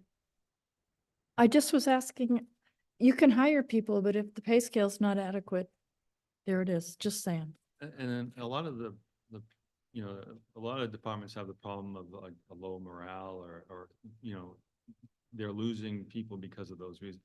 We have a great morale. The low morale, the issues that we have is when you're working along somebody and all of a sudden they tell you they're going to be leaving for another department that's going to be paying them 20, 30 grand more. Yeah. That's tough to contend with. But we have good sergeants in place, we have a great lieutenant, and we're leading this department in the right way, in a more compassionate and empathetic way than the past. So we have everything in place on the inside. It's just a matter of getting the people in the positions that we need that have been identified in the study. Yeah, and my concern about the plan is that as much as we would like, even if I wanted to add 6 officers in FY '26, there's always town meeting to convince. And I got a lot of feedback on don't raise my taxes. And so I think having a plan of how we'd like to do it, and then maybe some fallback positions to say, if we can't get town meeting support for, option number 1, what would we do with option number 2? Not that we shouldn't try for an aggressive approach on this, but realistically, we've certainly seen people stand up at town meeting and say, I propose that we reduce budget X by $100,000 or whatever. So I will say, though, I have seen an overwhelming amount of support from the public, whether it's, a town meeting talking to people, whether it's through our social media, whether it's through emails. Yep. I think that, the concern is there on their side. Right. They read the police logs and they hear about a break-in or a follow-up and, we're trying to deliver the best possible service to like I said, the residents. And I think people understand and appreciate that. And I think the sales job you have and Chief Puntini has actually for additional bodies is a lot easier than pushing for a new street sweeper or something like that. So there's certainly more momentum and support for the concept, but ultimately, again, it's been a tough sell on the tax base. So how about this? Obviously, we know what to do. It's all in 1 year. It's what the report says. Do a 2-year and a 3-year plan. How about that? As far as implementing what it says. I also think it makes sense to coordinate this, with the advisory committee, because, you know, you go back, to, I guess it would have been, the meeting we had in January, right? We had our early January joint meeting with advisory about the budget. I guess it makes sense. And that's where we started to talk about a lot of these things, right? We didn't have the public safety staffing study yet. But I think maybe it makes sense to have maybe a joint meeting just on this topic, but just to advance that discussion, Yeah. right? So that, you know, there was a lot of, I felt like that January meeting, we felt like we had a lot of people going in a lot of different directions, right? And that's why at least the second lieutenant didn't get into the budget for the last budget cycle, but then with additional time. I guess for this additional round of hires, which is going to involve a lot of money, and probably makes sense to involve the advisory committee first. So there's just more time to answer questions and understand, Yeah. you know, your perspective. You're right. as it you've got ties to recruitment and retention. You got 4 at Marguerite's Library. The other 4, we all come from advisory, right? So that is the group that's supposed to basically recommend to town meeting with the budget. They know more than most people come to town meetings, so they're their eyes and ears. So we definitely should involve them now and not later. But I still think a good start is for you to start thinking how you would implement this over time, as much as you may be loath to do that, because it's hard to imagine this all being sucked up in 1 year. I'll leave it at that. I just, you know, I think I would encourage everybody to reach out to the public too, to start asking, you know, how do you feel about the staffing study and how do you feel about what the department needs, and, you know, fire department as well. Our public safety needs to have some back. And we agree, Chief, and we appreciate your advocacy for that. And I agree. Ask the way you just ask in a vacuum, they say yes. But then when they see what the cost is, it might not be that robust of a yes. That's easy to say yes to, and then show me what it's going to cost me. So if it didn't cost anything, we'd be all for it. But I think part of our job is to come up with a proposal, a plan that, you know, the chief can provide strong input to, and then work to communicate that to the public in a variety of ways with the advisory committee and others. And we can do outreach over the next months here during the budget prep season and try to reach people about explaining what's happening here and why we think it's the right thing to do. Al? It makes no sense to talk about adding officers until we solve the turnover problem, because all we're doing is continuing the turnover problem. So that seems to me to be the number one priority to resolve, and I know we're going to talk about that in a few minutes. The other thing is, you know, the town is heavily siloed, you know, and we need to make sure that, and this, you know, is part of advisory's responsibility, but it's also ours to understand sort of the budget impacts. You know, my back of the envelope estimate is that, you know, this is going to add $750,000 to the budget, roughly. And, you know, we got other departments that also have worthy needs. We sat here and listened to Pam give a very compelling argument for the need to increase resources for our senior centers, because frankly, it's in our financial interest to keep seniors in their homes, because when they sell their homes, we go from cash flow positive to cash flow negative. So we need to understand, by the way, I think you're doing a good job. I think you're doing a very good job. We can't treat this in isolation. It has to fit into the overall budget. You know, I remain extremely concerned about this year's budget because we're entering into union negotiations. I won't say anything more than that.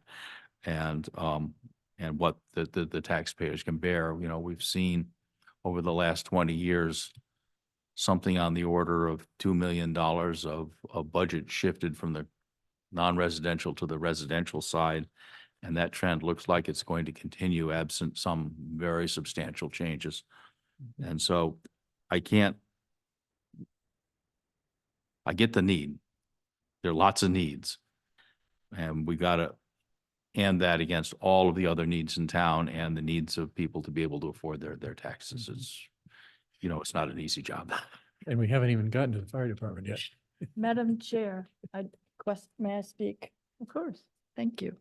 I think that we are guessing what the residents of this town would like to spend their tax money on. I think we need to ask them whether they'd be willing to pay additional to support the police department. I know advisory is very good about saving money. The select board tries to be conservative about spending money. But I think if we ask the residents in this town, we would know whether they would support this or not. And I don't think anyone has asked them yet, just saying. Okay, Chief Puccini. So to echo Chief Newell, I think the study was very well written, and I think it really captured a snapshot of the Southborough Fire Department. Currently, we're not facing as much of the turnover and retention problems that the police department may be facing, but what we are facing is a recruitment issue. So, you know, the last few open positions we've had. So go back 15, 20 years ago, one open position in a town like Southborough would result in 10 to 20 qualified applicants. You would have, you know, your pick of truly qualified applicants, where today we put out for that same job application, we're lucky to get one qualified applicant. We'll get applicants, but very lucky to even get a qualified one. The major one is being a paramedic. You know, that's skilled labor at this point, and there's very few of them out there. And a department like ours that operates an advanced life support ambulance, those are critical positions to bring in. So that's some of our recruitment issues. I think the study did a good job about looking at our comparable communities and looking at some of the statistics and bringing them across the board. You know, I will say you definitely use some caution in comparing, especially with just strictly incident response numbers, because every community gathers that information differently. I'm not going to call out the particular community, but I know one of them on that list uses inspections in that number, which we do not. So, but it still gives a good snapshot of overall budget, overtime allowances, and you know, some of the major expenses that those organizations have. The study recognized two immediate needs. One, to analyze our current staffing model, and the second is to place a assistant chief or a deputy chief position in the organization. Long-term goals, it mentioned a day fire training officer, a day EMS training officer, and bringing each shift up to 6 personnel on duty. So much like we talked about with some of the regional dispatch concerns of depth of coverage, that's some of the struggles that we face in the fire department nearly every day.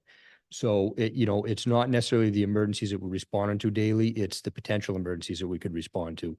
Ambulances are transporting further and further away. Typically, we only have 4 firefighters on duty a majority of the time. That only leaves 2 more firefighters left in your community for protection. And whether that's the second EMS call or the second fire call, those responders have to make some difficult decisions sometimes on what tasks get done. You know, it's just simply not enough hands to do the work of even at a simple medical emergency.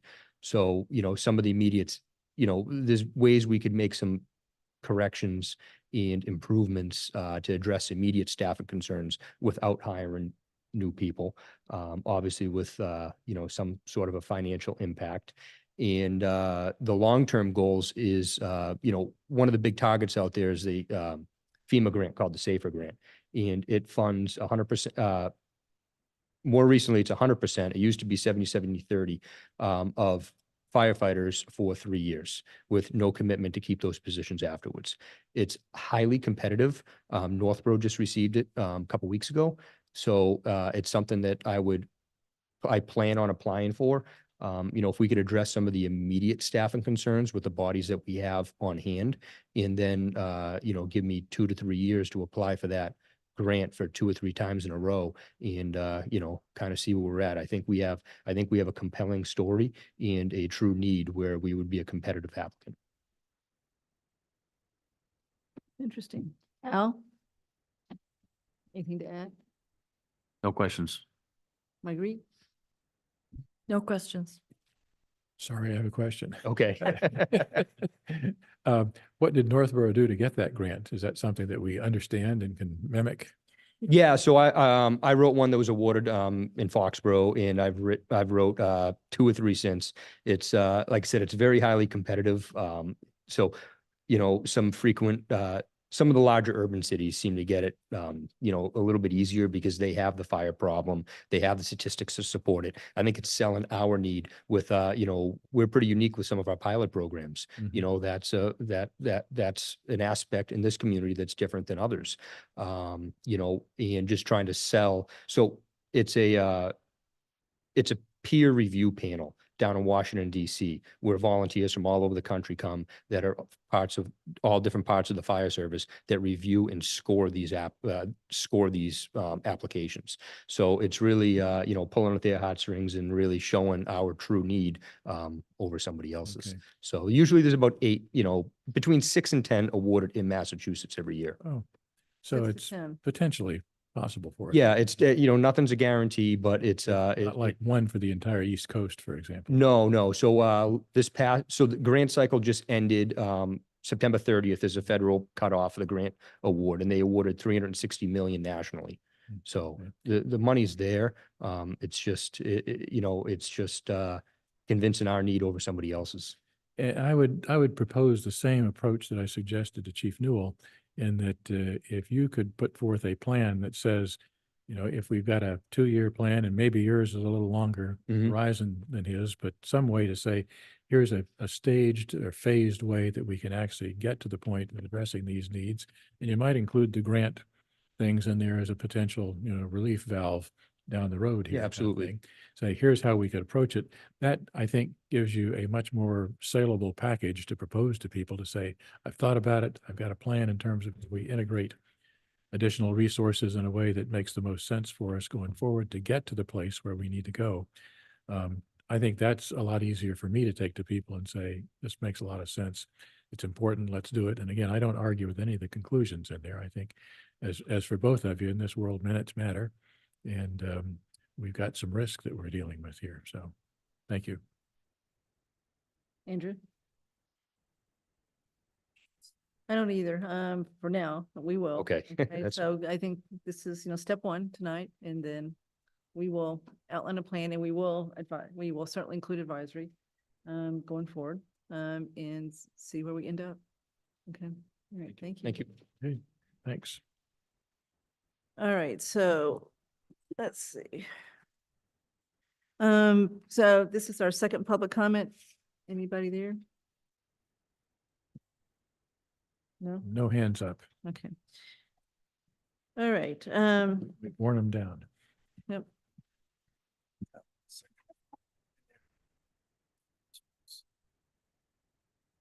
Okay, sorry. Good, fine.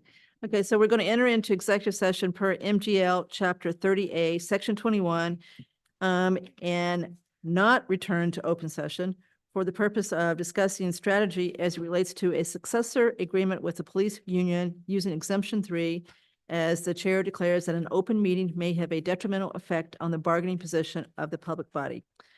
Do I have a motion to go into executive session? So move. Okay, second? All right, all in favor? Roll call, don't we? All right, I'm going to humor you again. We don't have to do this till we get in, but we will. Okay, roll call vote. Al? Yes. Marguerite? Aye. Sam? Aye. Andrew? Aye. And Cook is aye. All right. Good night. But you don't think we have to do roll call to go into